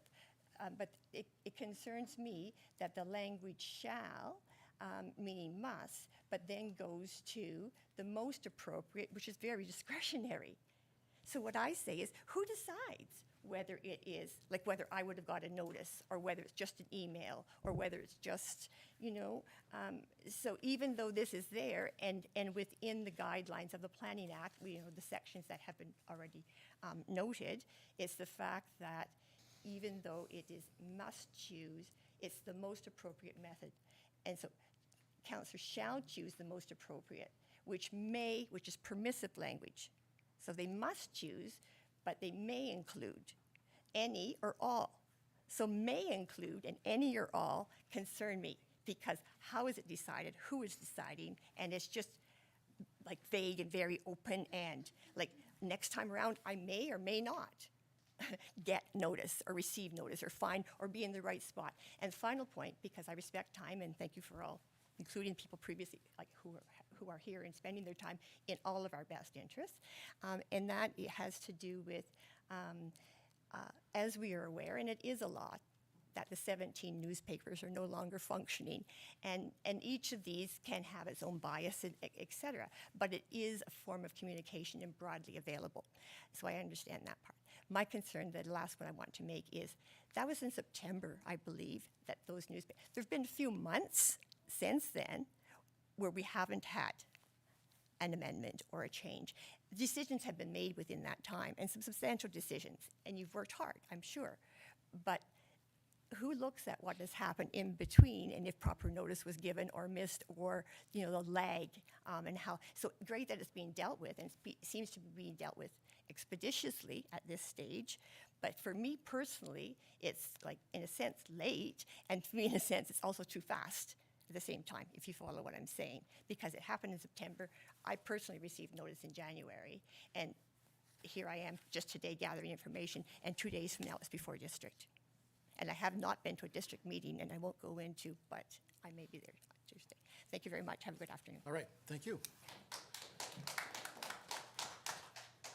Any of the other members of the public that would like to speak to this amendment? Is there anyone electronically that would raise their hand to speak here?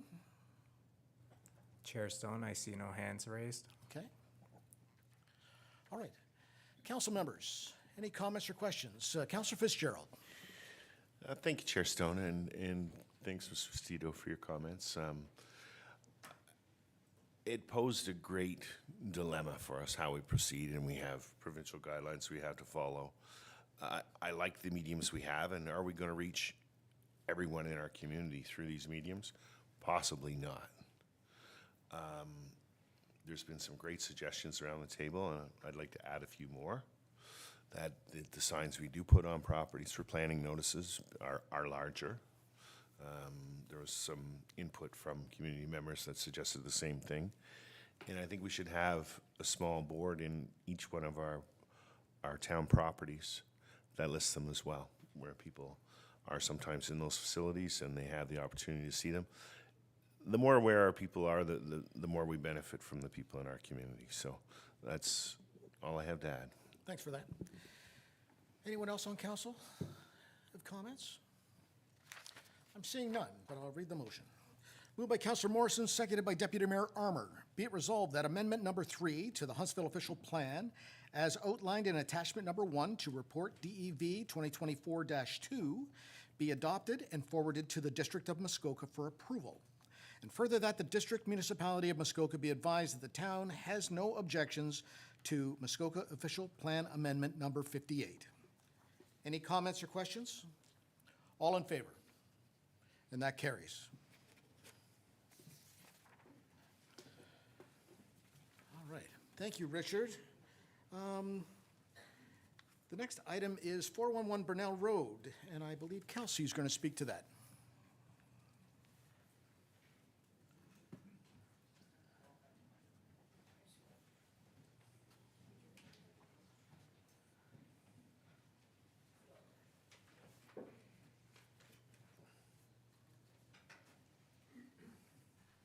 Thank you so much.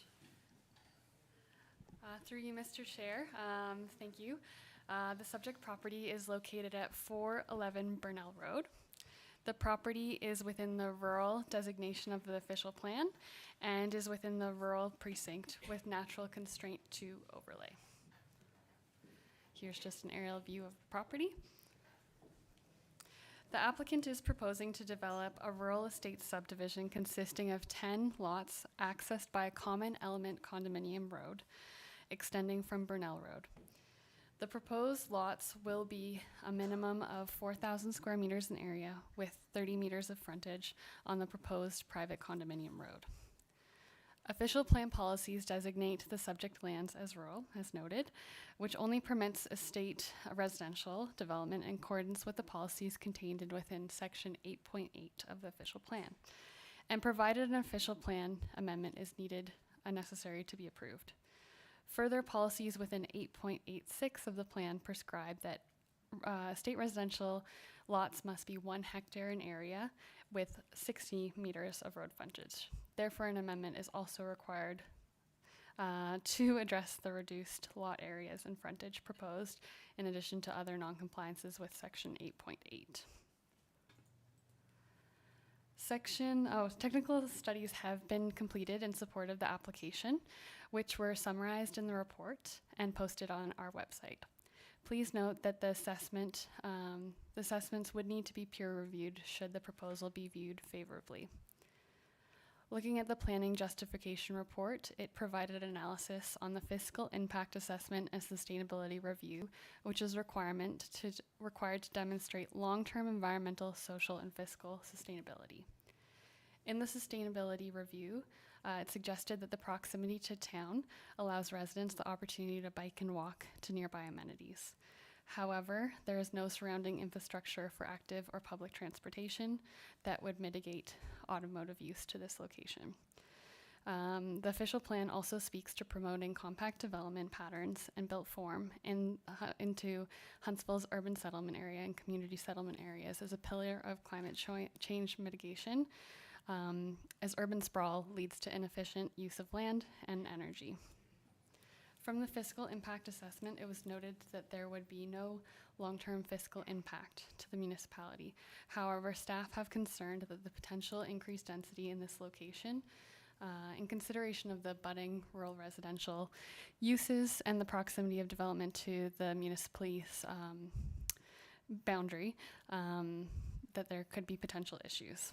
Although there are surrounding rural residential land uses, town and district policies are clear about the long-term physical risks of creating new estate residential communities and the criteria which permits these development where appropriate.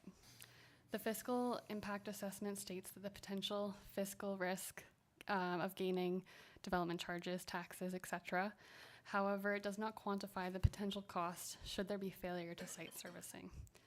Another consideration would be if each of these lots would have 2 secondary units, and what that impact would be on the private servicing, which was not addressed in the assessment or the justification.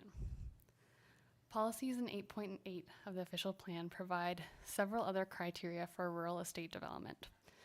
Other relevant criteria include minimum lot requirements, as mentioned, 1 hectare and 60 meters of frontage, a requirement for natural vegetative buffer surrounding the cluster of residential development, a requirement for any private access road to be constructed and maintained in a manner that will accommodate emergency services, and a requirement for internal roads to be looped rather than dead end or a cul-de-sac. In this instance, the lots would be reduced in size and frontage on the condominium road. The proposed road is a cul-de-sac limiting connectivity and internal vehicular movement. The proposal also does not indicate that there will be a natural vegetative buffer surrounding the perimeter of the state residential cluster. The proposal incorporates a significantly high number of lots, which compromises the criteria, which stipulates that a substantial portion of the lands should be maintained in a natural state. Section C 883 also states that new estate residential should not be in proximity to mineral aggregate operations, as well as in proximity to a heavily trafficked road or within two concession lines of a designated settlement area. The subject lands abut an aggregate operation, a heavily trafficked road, and are within two concession lines of our settlement boundary. The official plan states that where new sensitive land is within 300 meters of a pit operation and 500 meters of a quarry operation, there has to be studies provided to confirm that there will be no impacts for a new sensitive land use, of which residential is one. According, a study has not yet been permitted. Regarding the proximity to a highly trafficked road, there are safety concerns adding additional vehicles to this thoroughfare. A traffic impact brief has been provided, as mentioned, but it has not yet been reviewed. Lastly, the development is close to the settlement area, which is assumed to be a positive attribute, although the proximity to the settlement boundary can have unintended consequences of requiring the expansion of our settlement area, municipal sanitary and wastewater servicing, which could result in long-term fiscal and infrastructural hardships for the municipality and district, as well as contribute to urban sprawl, which is contrary to the smart growth vision of the town of Huntsville. It should be noted that when the town's official plan was developed in 2019, there was engagement regarding a state residential development, and there was interest in this typology in our rural areas. Through engagement and consultation and the compliance with district and provincial policy, the town crafted Section 8.8 and the subsequent policies to address this type of development. The proposal does not meet most of these criteria and does not consider compromising the number of lots or their size to be more in line with these criteria. Now looking towards the PPS, the provincial policy statement, policies within 4.6. Sorry, I think I'm on the flip side of this. Nope. Oh, there we go. Looking at the provincial policy statement, this property is considered to be within the rural lands within Huntsville's rural area. Policies section 1.1.4.4 of the provincial policy statement indicates that growth and development may be directed to rural lands in accordance with the policies of in section 1.1.5 and section 1.1.52 indicates that residential development, including lot creation, if it is locally appropriate. In addition to being locally appropriate, this development must be appropriate to the infrastructure which is planned and available, and must avoid the need for unjustified and or uneconomical expansion of infrastructure. Policies in section 4.6 of the PPS note that municipal plans are the most important vehicle for implementing the PPS, and that comprehensive, integrated, and long-term planning is best achieved through official plans. To be considered locally appropriate, real estate development, the relevant PPS policies require that these official plan policies outlined in 8.8 be addressed. As the development does not comply with these locally determined standards, it would not meet the standard of the provincial policy statement. Lastly, Please note the importance of creating housing is echoed throughout our official plan, specifically within Smart Value Housing section. The Smart Value Housing section talks about attainable and/or affordable housing with the most need/demand. The OP states that the town may consider alternative development standards for Smart Value Housing, residential intensification, redevelopment, and new residential developments, which minimizes the cost of housing and facilitates compact urban development. In this instance, the proposed development will not be providing Smart Value Housing. In other words, the type of housing that is within the most need and demand. The application was circulated in accordance with the provisions of the Planning Act. District of Muskoka staff provided comments in response to the application, which recommended deferral. Their comments state that the application appears to be premature due to the number of outstanding requirements, including the submission of the required supporting documents to the District of Muskoka for consideration. Additionally, there are concerns regarding traffic, safety and access, groundwater supply, environmental protection, land use compatibility, and protection of archaeological resources. Comments were also received by the building department that due to the sloping of the area, an engineered drainage plan would be needed that should be incorporated into the plan. There was also comments received by the fire department regarding inadequate water supply for fire suppression to protect this development. Comments state that except for the Muskoka River on the adjacent side of Burnell Road, there's no fire hydrants in the area. And comments were also received by the operations department, including recommendation for the traffic impact brief to be peer reviewed and that the stormwater management report be submitted by the applicants. We received 22 letters of support, which were provided to council prior to the meeting. We also received 8 letters of opposition. 1 was included in the report, and 7 were provided subsequent to the agenda being released, 1 during this meeting, so you should have gotten it in your email.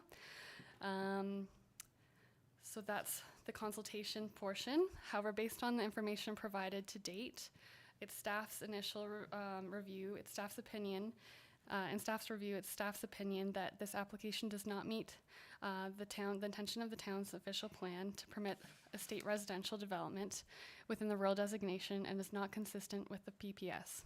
As such, staff would recommend that this application be denied. Thank you, and I'd be happy to answer any questions. Thanks for that, Kelsey. I'll call on the applicant or representative to make some comments.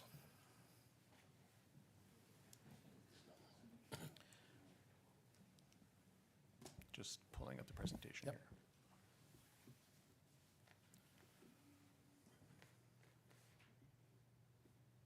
Jason.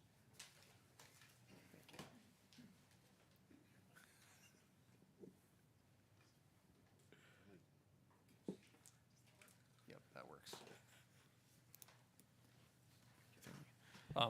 Thanks. Members of council, my name is Savas Feratis of Plan Muskoka of P.O. Box 5384, Huntsville, Ontario, P1H2K7. I know I have time constraints here, and I know we've been here for a long time, so I'm going to try to make this as concise and quick as possible, but I do have some stuff I need to go over here. I'm here representing the applicants as their agent. Obviously, as you know, I'm a registered professional planner. I undertook this project for my client quite a while ago, and we thought long and hard about how to proceed with this one. I'm going to skip over some of this because I think you've heard it already. Obviously, where the lot's located in the frontage. The town official plan does describe a state residential subdivision as a cluster of residential lots or units for single detached dwellings located on a new internal roadway in the rural area created by a plan of subdivision or condominium description. That's, in a nutshell, what is being proposed here. And this is the first step towards implementing something like that. I know the minimum lot areas have been provided, but there actually is a range in lot areas on this property. So there's a minimum of 0.4 hectares as been mentioned, but also the biggest lot is 0.7 hectares in size, 1.7 acres. And the frontage, again, as well, varies on the site from 30 meters to 54 meters.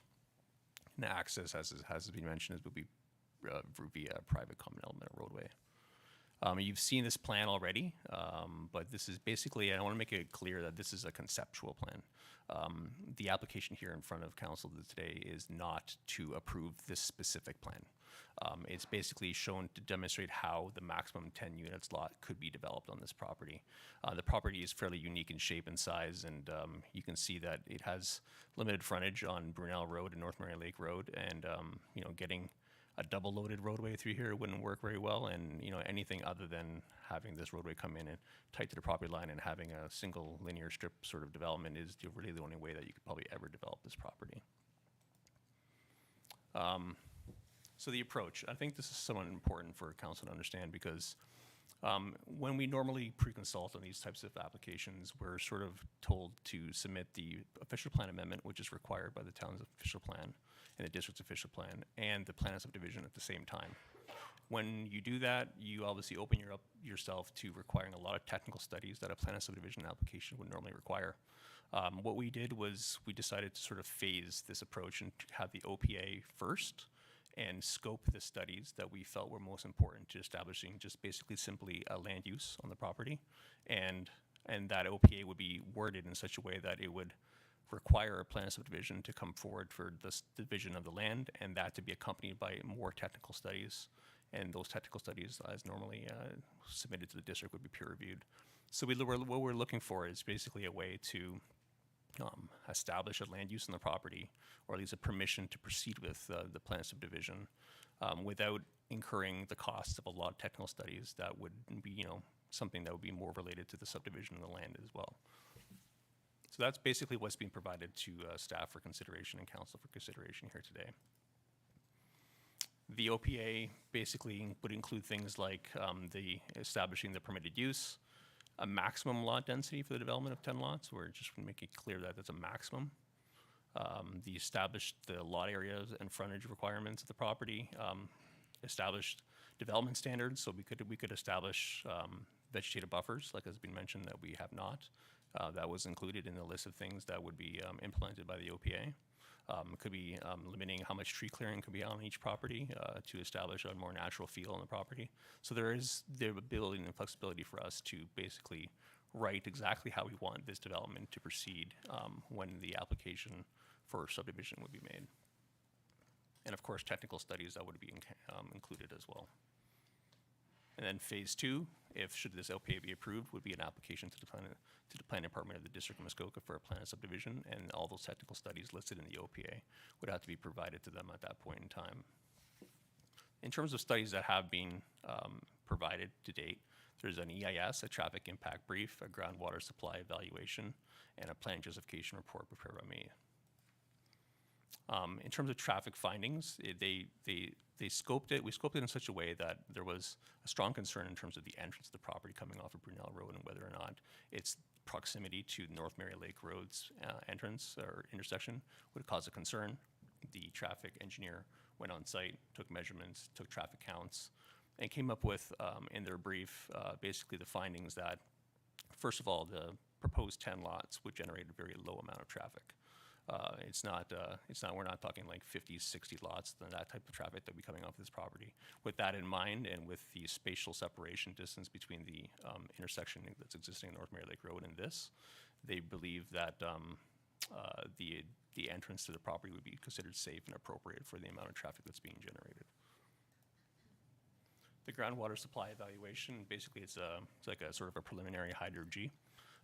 It was specifically scoped, again, to limit the amount of costs for that type of project. In terms of, it was a desktop exercise where no new wells would be required, because normally when we do hydro-G studies for subdivision applications, you're into building a temporary road into the property and drilling a couple wells, which could be fairly costly, and we're trying to limit that. So basically what he did was he looked at well records in the area and came up with a best sort of evaluation that concluded that based on the test rates of 105 wells in the study area, that there was a reasonable probability of successfully constructing drilled wells as service lots that met the water demand.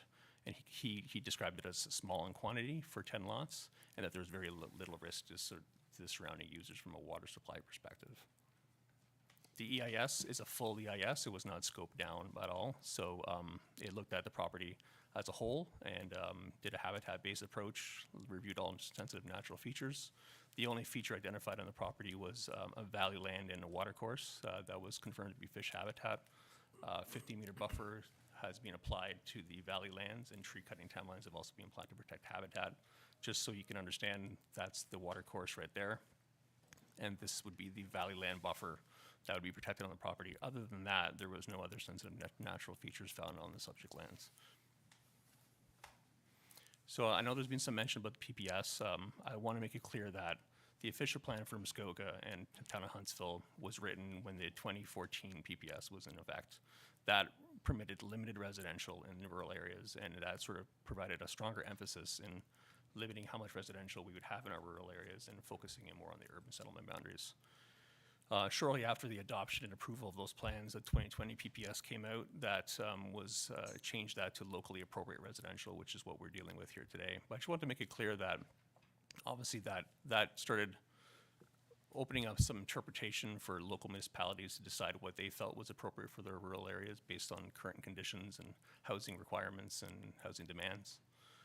The 2023-24 PPS in its draft form has now changed that to multi-lot residential. So instead of seeking for municipalities to decide whether or not they want to see more rural residential development or not, they're basically saying we want to see multi-lot residential being a permitted use in the rural areas.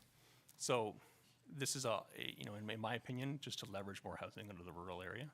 And with the wording of the rural estate subdivision policies and the town's official plan, with a PPS like that coming into effect, which we're expecting it to be in 2024, it would make the town residential, the state residential policies, particularly the opening statement that says strongly discourage these types of development, to be inconsistent with the PPS. So just to make it clear, when the PPS does get approved, its effects are immediate. And the Planning Act requires that all decisions are consistent with it. So that's the path that the province seems to be heading down. And the moment it changes, we all have to react to it at the same time. So just wanted to put that out there in terms of the way that I think the province is heading with rural development. So in terms of staff concerns, I heard a lot from Kelsey. The limiting vehicle usage and the greenhouse gas emissions and fiscal impact to rural development, I feel like these are sort of a lot of overarching concerns that could be applied really to any rural development, consents included. To specifically target and limit this development because of those matters, to me seems, a little bit harder for me to swallow, I guess, that approach, because we're talking 10 lots. It's not like we're proposing like a 40 or 50 lot rural subdivision, which have, something like a Woodland Heights or something like that, which would have a bigger effect and a more immediate impact in the area. So I didn't really see those as much of a concern as staff did. And my planning justification report outlines my thoughts on those. But the ones that I wanted to talk about probably more specifically was the rural estate OP policies. The one thing that was mentioned that we didn't include vegetative buffers. The policies that we drafted for the proposed OPA did in fact require that there would be vegetative buffers required for each lot between each property. So I feel we addressed that. The internal roads being looped rather than dead end, I see that concern coming up a lot. I wish every property could be able to be looped or have two entrances, but unfortunately, not every property is big enough for that, or set up in such a way to do that, or have enough frontage to do that. So we did our best, and based on what I showed you previously, it looks like it's the most effective way to develop the land. So it wouldn't be the first dead end road we have in Huntsville either. No technical reports to address new sensitive land use in proximity to aggregate operation. We went back and forth with staff in terms of what would be required for complete application, and that was removed from the list of requirements, so that's why it was not provided. That pit that's located to the sort of southwest of the property is about 250 meters away, so we're not talking about, and then that limit is 300. So we're just basically the bottom corner of the property crests into that. So that would be something that maybe the district would require for a plan of subdivision application. So it's not like we would be skirting the need to address it. It just would be deferred to the second sort of phase of development. And the last two matters in terms of lot frontage and area requirements and the distance between two concession lots of the settlement area. Just want to show you a map here. So this is the area that we're talking about. This is the property. It has an average lot area of 0.45 hectares and 36.5 meters of frontage. You can see this area is already pretty heavily fragmented. This used to be actually a settlement area, a rural settlement area. In this area, which is, I think it's called Maple Heights, we have a lot of small lots. The average area of those lots are only 0.19 hectares with 33 meters of frontage. And, you know, this area over here, we're looking at, again, something similar, 0.2 hectares and 31 meters of frontage. So in terms of character of the area, these lot sizes are actually quite a bit bigger than a lot of the lots in the area. And obviously, the intent behind that policy of limiting them to be within 2 concessions is primarily because you don't want to see large development lands cut up into rural uses that would prevent like urban development from occurring should this boundary expand. But you can see, you know, a lot of this area is already heavily fragmented from previous development applications. So, you know, if there was maybe something like this, a property of that size, or a property like this that is, you know, very close to the boundary and undeveloped, I could see that being more of a concern. But given this property, its location, its limited frontage on the road, I don't see that as being as much of a concern. It's still sort of meeting the intent of that policy. Okay. So in terms of the district concerns, I don't want to get too far into this because I think you're going to hear a little bit more about that. Their list of studies, like I said, were more akin to whether or not we were submitting both applications at the same time. They kind of want everything up front. We tried to scope it down to give the client a level of concern or a level of comfort to spend that additional money to do these technical studies when that sort of initial review and approval of the land use has occurred. And in terms of peer reviews, the peer reviews sort of did catch us a little bit off guard in terms of requiring this at this point in time. Just to make it clear, we understand that peer reviews would be required for the district process. So a lot of these applications would be or a lot of these reports that would be provided with the district application would be built upon the ones that have already been provided here. So in essence, if we peer review these ones now, there would be a second peer review of these applications done at a later date, and I just don't know if that's really necessary and really appropriate, to be honest with you, like in terms of you know, timing-wise, and you know, an EIS at this point in time, peer review of it, we're going to be waiting until June before they even get out there and let a look at the property. So in conclusion, I don't agree with staff's recommendation to deny this application here today. At a minimum, I've figured a deferral, which like the district was recommending, would probably be more appropriate. Obviously, you know, we would love to have the ability for council to be able to approve this application here today. I don't think staff have provided you that option, unfortunately. There's no draft OPA for you to consider or review and we can make a decision on for approval. So I think your options here today appear to be deferral or denial. That said, hearing staff or council's, you know, comments on it obviously goes a long way as well too. While it doesn't meet every criteria of the official plan for the estate residential development, I feel it still is in conformity to the district official plan and generally meets the intent of the town of Huntsville official plan. Just to make it clear, the district official plan's minimum lot requirements for rural lots is 0.4 hectares. This is in fact in conformity with that requirement. All right. So I believe it's consistent and represents good planning, but sorry I went a little bit further on my time limit there, but I'm happy Yes, to you answer any did. questions. Thank you. All right. Thank you, Savas. And with that, I'll open up to members of the public that would like to speak to this application.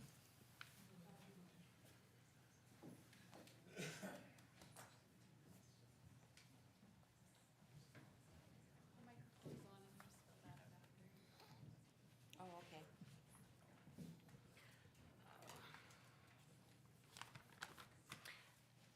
So I have a bad cold. I'm going to try not to cough and sneeze while I'm talking. Thank you. You're welcome. My name is Charlene White. My husband, Harry Osmond, and I live at 391 Burnell.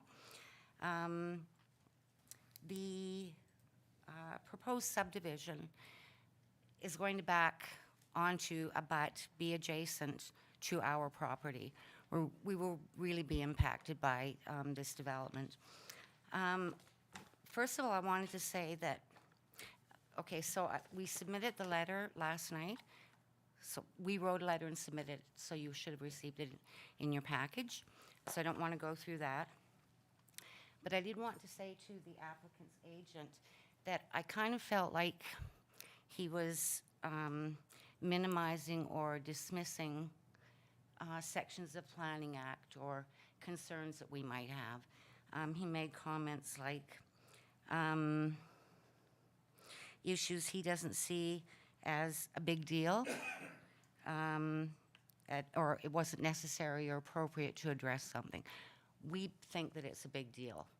We would like to have everything addressed. So one thing that I did want to speak to was the whole traffic issue. And it's in my letter. Oh, I'm very nervous here.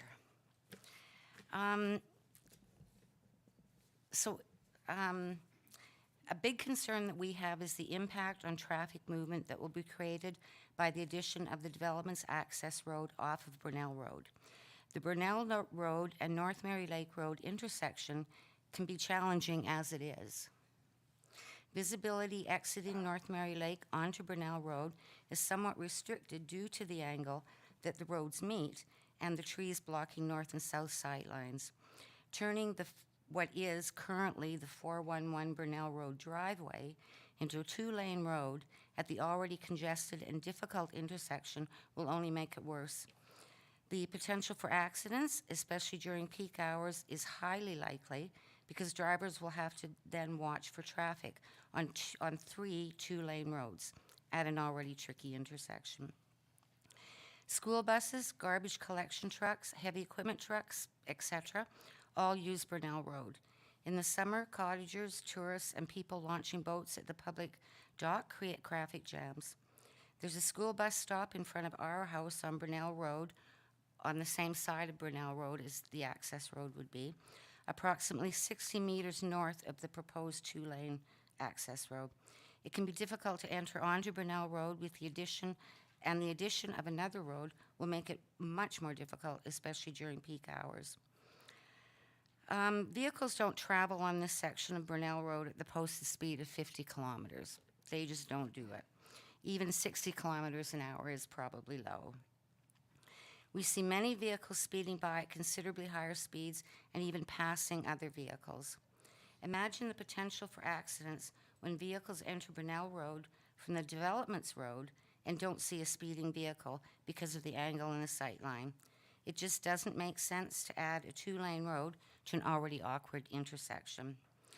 And we oppose, as longtime residents of the area, we are in opposition to the proposed rural estate development of 411 Brunel Road. All right. Thank you very much. Okay. Oh, I believe someone else would like to speak.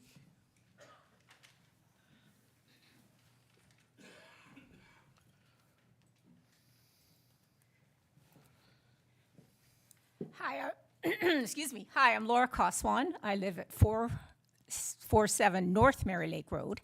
So the proposed property, I always call Vince Farm because I've lived there for over 50 years on my home, and I've always known that as Mr. Vince's property.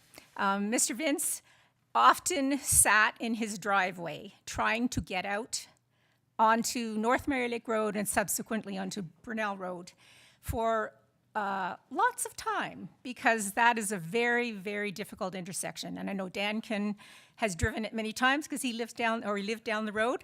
And so he's aware of the difficulties at that intersection. So I'm really concerned with a roadway connecting. And I was really curious because I'm not sure from the submitted plan where exactly that roadway will be, whether it will be in the existing spot or shifted over a little bit to connect more directly to Brunel Road. So I'm curious of that because it's a very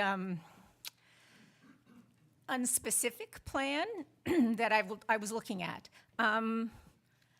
That property is not big enough for the number of homes that they're proposing to develop on it. Really, 10 homes, your official plan states the size should be 1 hectare and 60-foot frontage for each lot, and that's not what's proposed. I'm also concerned whether it's actually going to be homes or condominiums, because the plan that was submitted suggests a condominium road. So I'm wondering if they're condominiums or if they're going to be homes, whether they're going to be single-dwelling homes or whether it's just so preliminary now that it's just lots that they're suggesting. I don't know what the specifics are. Listening to the previous longer meeting regarding the subdivision, we need to pay attention now before this moves forward. If it's going to impact people and if it's going to be a more dense occupied area, we need to be addressing that as a town council. And I think that's something that was addressed by the report from staff that was saying, you know, we need to make sure that we move forward properly and that everything is done above board. I'm not saying that it's not above board, but I'm just concerned. I'm concerned about the little creek that runs on the north end of that property. Anyone who drives on Burnell Road, where the boat launch is aware that when there is a lot of rain or there is runoff in the spring, which comes from the property behind this development, it's very high and there's a lot of snow and that whole area gets wet and that water runs into that creek. So I'm concerned with the potential of 10 lots with septic systems, which could be draining into that creek, which could then be draining into the Muskoka River. So I think a little bit more study needs to be done before this proposal is accepted. I understand we need housing in Huntsville, and I know it's inevitable that that property is at some point going to be developed, whatever time frame that happens to be. But I think at this point, before town gives consideration to this, some of those questions need to be addressed. I sent a letter into town as well too that had a few comments on it as well. Hopefully some of those questions will be answered, and as it stands, I'm opposed to this development as it's being presented today. So thank you very much. Thank you very much. All right, is anyone else present that would like to speak to this? I see no other hands. I'll ask, is there anyone online? They would need to raise their electronic hand to signify they'd like to speak. Chair Stone, I see no hands raised. Excellent. All right, council members. Councilor Morrison. Thank you, Chair Stone, and through you.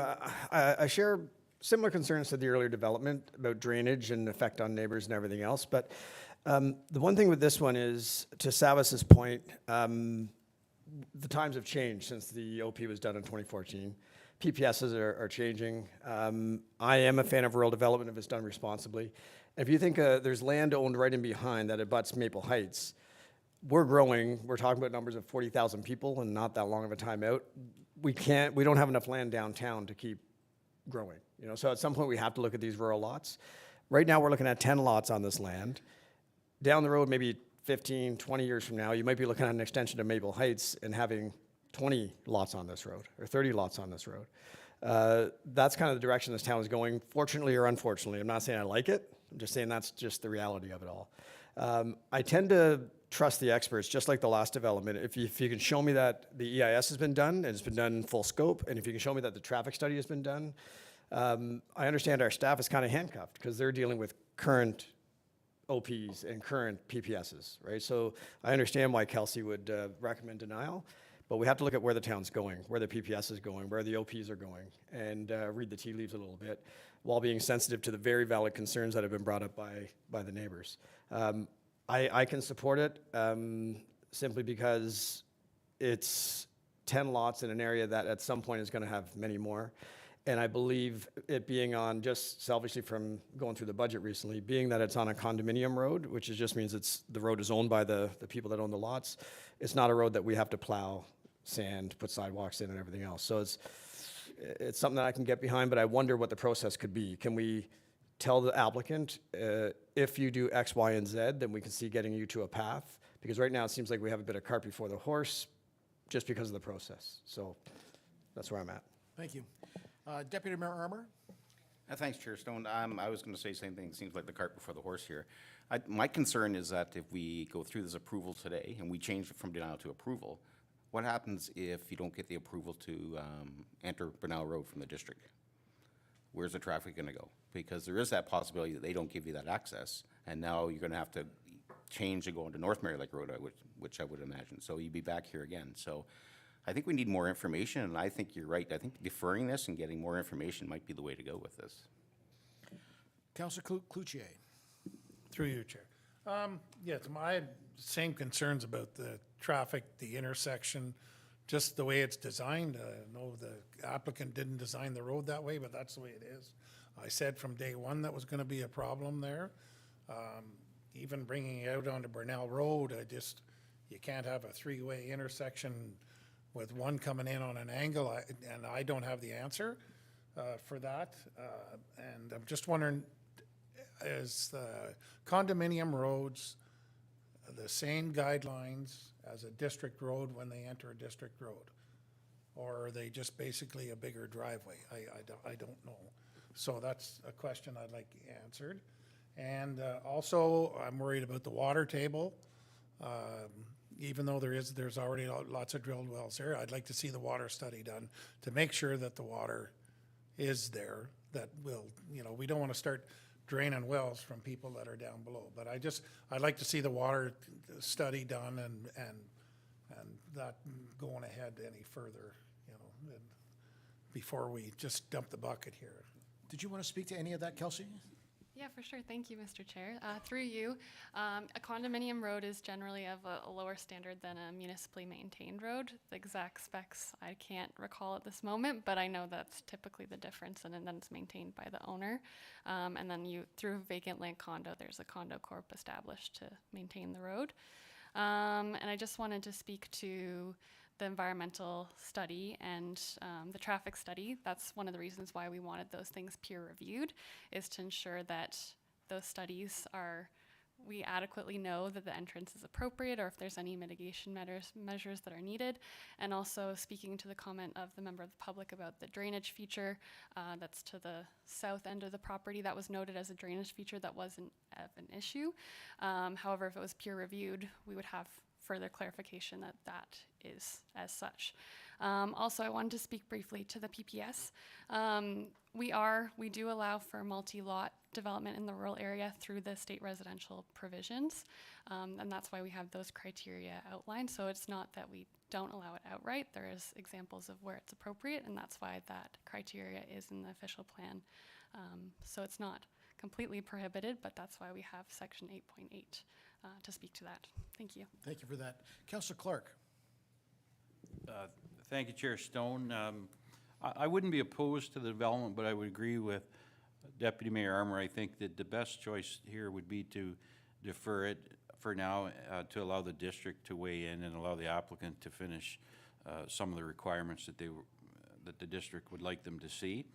And just quickly, I'd comment on one of the concerns that our planning department mentioned was, what if down the road municipal services expand to the area? Well, if that ever did happen, there would be a huge expense anyway that would happen at the time. I mean, you'd have Maple Heights, Echo Bay Road. There'd be a lot of expense anyway that would occur. So 10 lots probably isn't going to make a whole lot of difference in the cost, if it even happens anyway, down the road. So these lots are much larger than the Maple Heights lots, and I think they fit into the character of the neighborhood that already exists in the surrounding area. So I'd just like to see the applicant complete the steps, some more steps before we would approve it.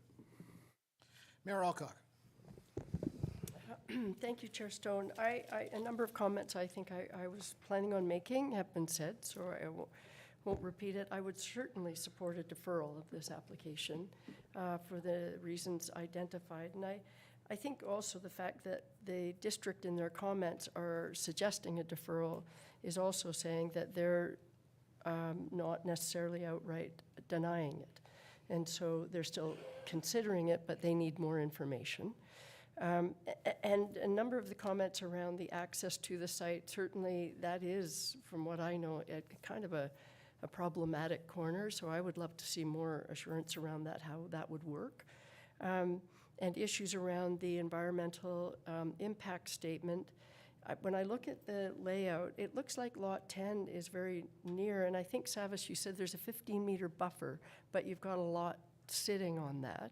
So I'm not quite sure what that, maybe I'm misinterpreting. So, but what I also do find interesting are the references to the PPS. And we know that the new PPS is probably going to be a bit looser than 2020. And while, Kelsey, I totally respect what you said about we do have policies for development in the rural area. They're fairly restrictive. There was a lot of debate around that. And you look at this particular proposal, and it is sort of sitting right in the heart of developments that are very similar, or in fact, more dense than this one. So I would be interested to see how this this might in fact be very representative of what the new PPS is trying to support. So I don't know, it's a timing thing, but I think if we defer it, we'd have more clarity around that as well. So I would certainly support a deferral. Councillor Renwick? Thank you, Chair Stone. And just briefly, I would also agree with having a deferral on this proposal. My question is, though, if we defer it and it goes to district and there are EIS studies done and there's a peer review done on those studies, does that mean that it's done with the district? Do we no longer do peer review studies on any environmental studies? That, like, if it comes back to us, do we do another one, or is it just done once? Director Maxwell, speak to that. Thank you, Chair Stone. At this time, the application lives with the town. So we are the ones that control what's being peer reviewed and what we're asking for.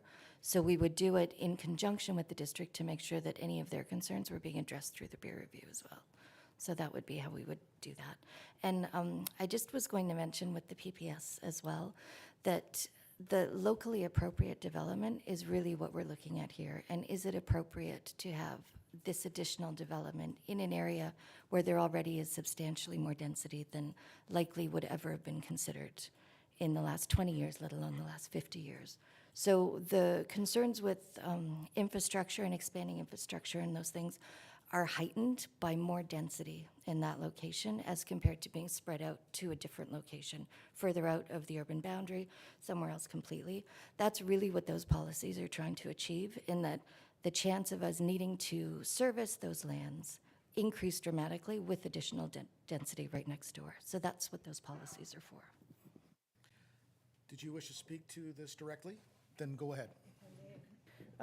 I just want to thank Director Maxwell for those comments for sure. But it did twig that previous discussions we've had, and certainly this application reinforces it, that we keep suggesting that we need to review our existing rural policies. And I know a number of them are very site-specific. We have a couple before us today.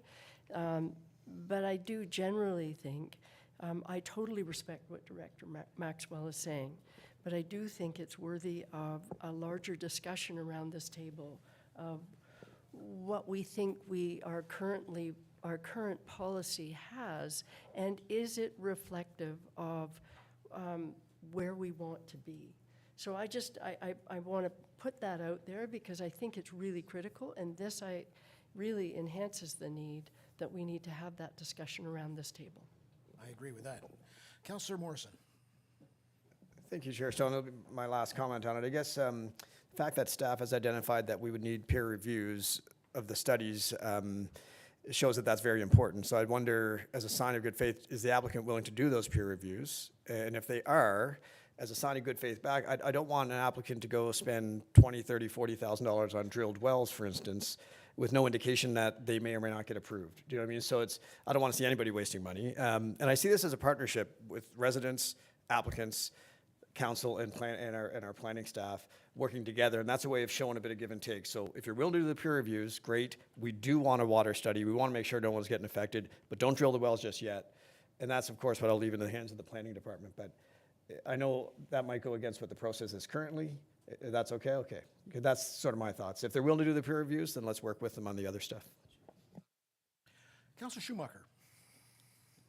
Thank you, through you, Chair Stone. I'm in agreement with the deferral And I do have some questions. I know there is the traffic study, but I too am very concerned. I know we put forward the reduction of speed on Brunel Road, and that came to fruition. There is the school out there. I think that traffic is just gonna, keep getting worse. So I'm really, as much as it does say it's okay, I'm really concerned about that traffic study. Councillor Fitzgerald. Thanks, Chair Stone. Yeah, I support a deferral on this, and I think that the process sometimes is very demanding on applicants, cost-wise, and they don't know if there's going to be a commitment or an approval. So maybe that's, the process is something else we can consider if we're looking at rural stuff. We can always get better. So as far as speed and road study, we do have a road study coming up.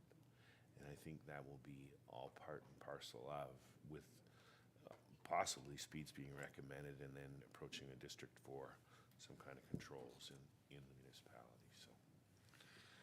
All right, I have a motion here.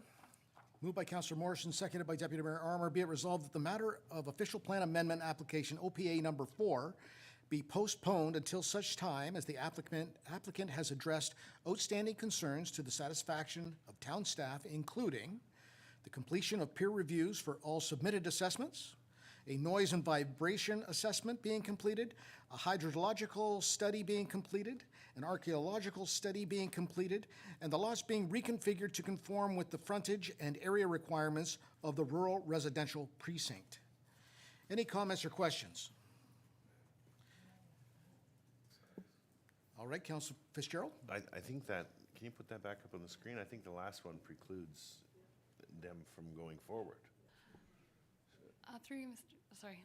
All right, Councillor? Those were kind of just anticipating what the discussion may lead to. So these were kind of obviously the peer review. But yes, those are items are to be discussed as well. I'm wondering about the sound and vibration things too. Is that an active pit? Is it a pit or is it a quarry? It's a pit, and it is not active. It's privately owned. Remove it. They're blasting there? Well, then, Or they're sound- taking sand out of sounds there? like we need to have more information.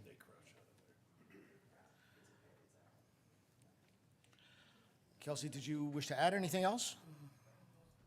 Would it be reasonable to ask for a break to discuss the items, or was there anything? Sure, that- I yeah. can go to the washroom. Yeah. We'll take a 5-minute break. Thank you.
All right, welcome back, everyone.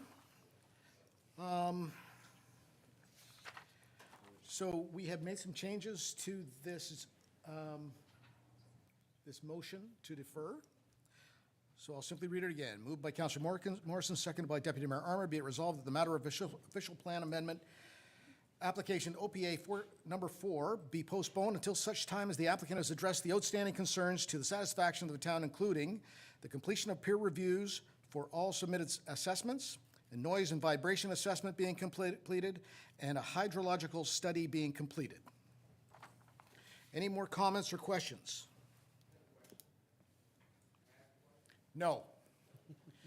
Comments or questions by council? All in favor? And that's carried.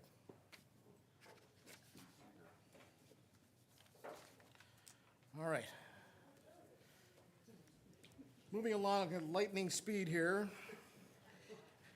33 Atwell Road. Kelsey? Oh, great. Thank you, Mr. Chair.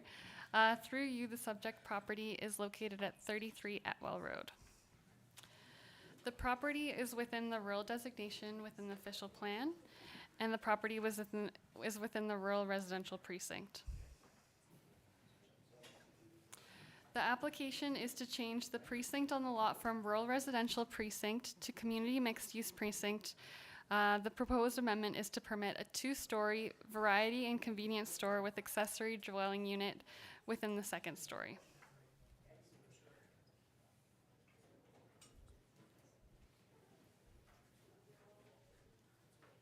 Just let me know if you want me to repeat anything. I'll just repeat the last statement. The purpose of this amendment is to permit a 2-story variety and convenience store with an accessory dwelling unit on the 2nd story. Great. Within the rural designation, uses include single detached dwellings located on large lot and rural businesses. Rural businesses generally include land resource management activities, minor agricultural activities, small-scale businesses, and businesses that relate to the rural area, and businesses that would not be appropriate in the settlement area. Due to their character and function, rural businesses will also generally be of a type and at a scale which serve the needs of the surrounding community and commercial service area. The proposal, for this proposal, the development will serve the local and seasonal residents of the surrounding community. A small-scale variety and convenience store will provide surrounding residents and members of the public with a commercial space for their necessities. Natural constraints mapping identifies stratum 2 deer wintering habitat. The building will be placed in a cleared area, as you could see in the photos. I think a lot of people might be familiar with this property as you pass it along Aspenden Road. So it will be placed in a cleared area. Retention and enhancement of existing vegetation will be implemented through the community planning permit. As it is a commercial property, it will need a community planning permit if the amendment should be approved. Where new development is proposed, access roads can have capacity to accommodate any additional traffic, and a traffic study may be required where applicable. A traffic impact brief was provided to assess the road capacity and transportation impacts. The brief concluded that the existing road infrastructure has appropriate capacity to accommodate the development and no road improvements are recommended. The access will be on Atwell Road. The subject lands abuts an aggregate operation. There is a proposed residential unit, which is sensitive land use. So a technical report was required. In support of the application, a D6 noise and vibration assessment report prepared by GHD dated January 16th, 2023 was provided. The author provided background regarding the abutting aggregate land use, the D6 guidelines, and aggregate policies. It was noted that there is an existing residential in close proximity to the quarry, which would have a greater potential for noise and vibration impacts than the proposed development at 33 Atwell Road. Therefore, the development is not expected to be impacted by the noise or ground-borne vibration from the quarry operation.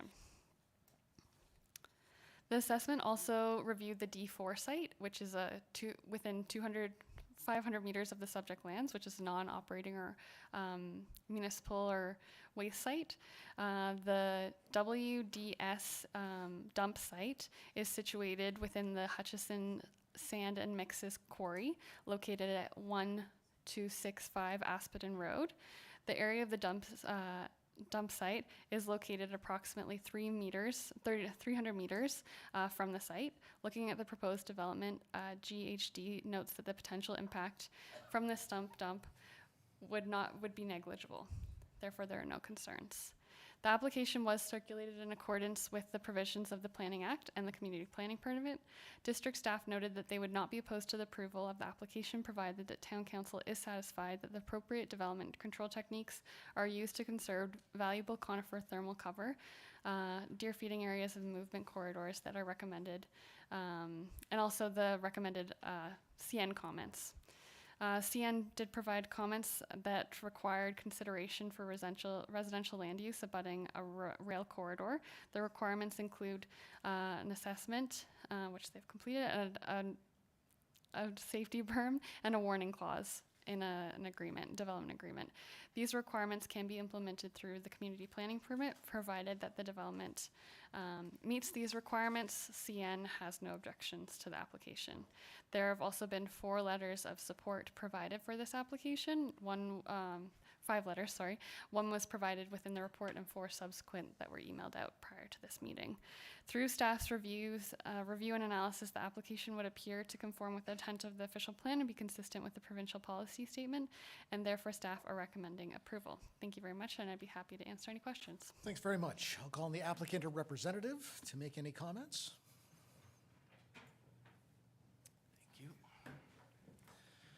Good afternoon, Mr. Chair, members of council.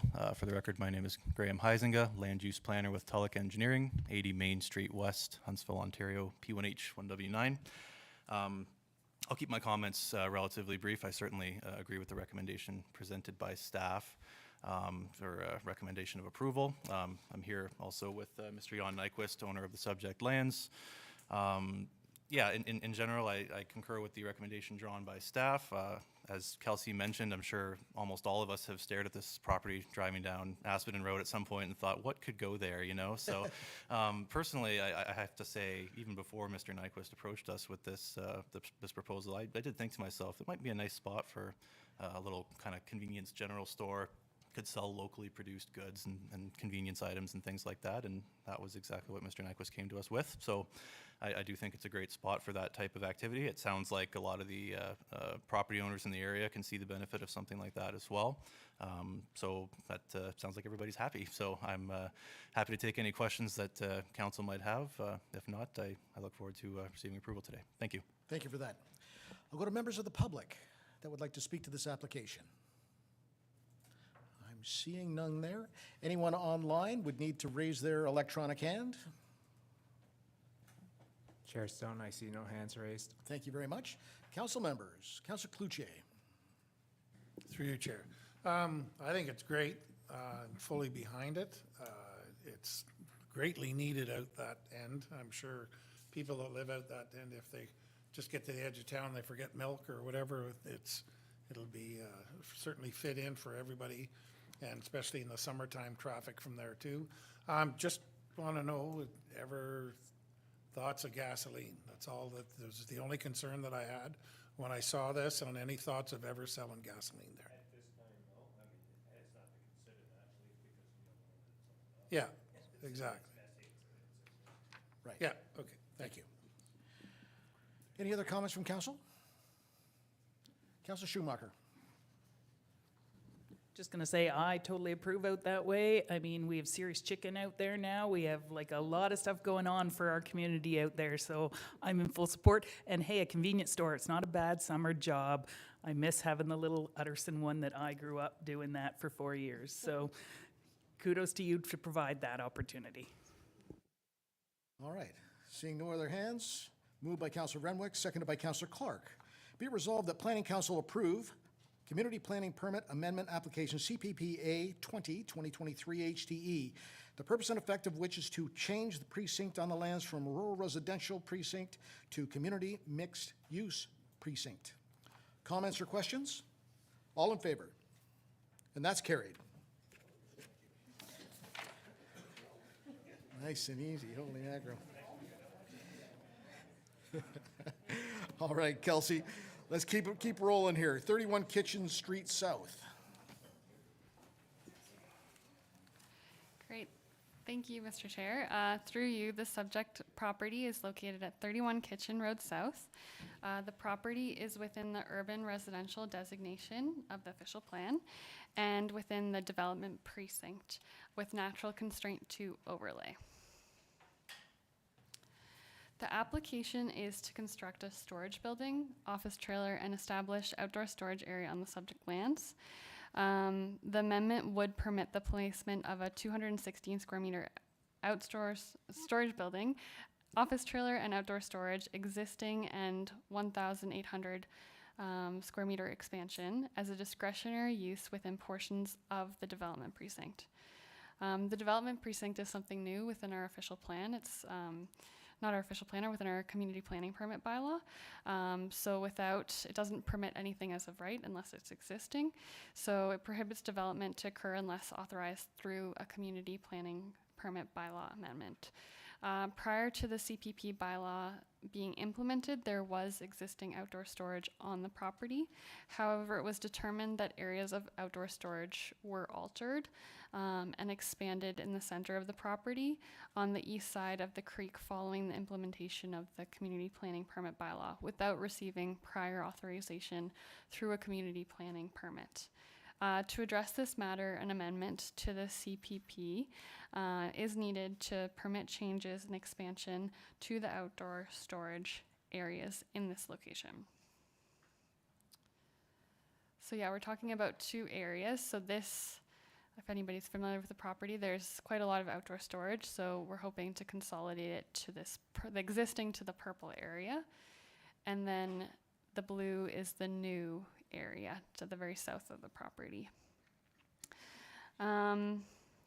Through this application, the applicant is also requesting permission to establish a new outdoor storage area on the southern portion of the property and permission to construct a storage building, which I think there was a comment about indoor storage. That's the storage building, and an office trailer.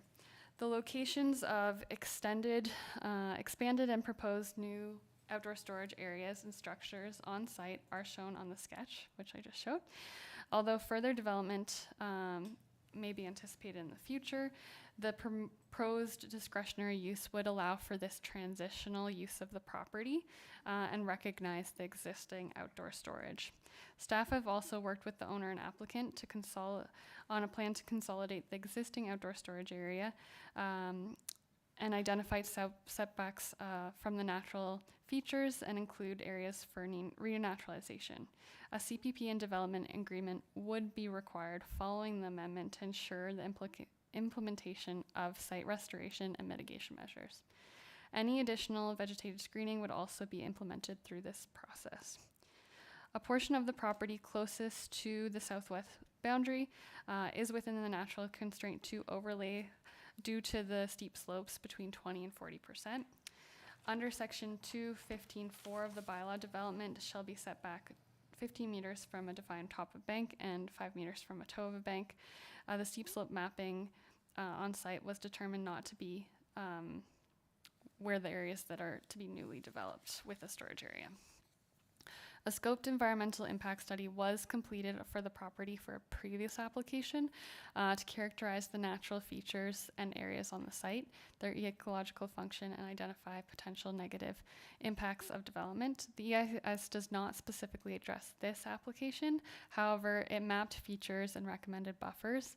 The EIS assisted staff and the applicant to determine existing and/or proposed uses and their proximity to the natural features and maintain sufficient buffers. So where my cursor is, there is a stream. So we've asked that any outdoor storage that was in that 30-meter buffer be removed and that to be implemented through the CPP.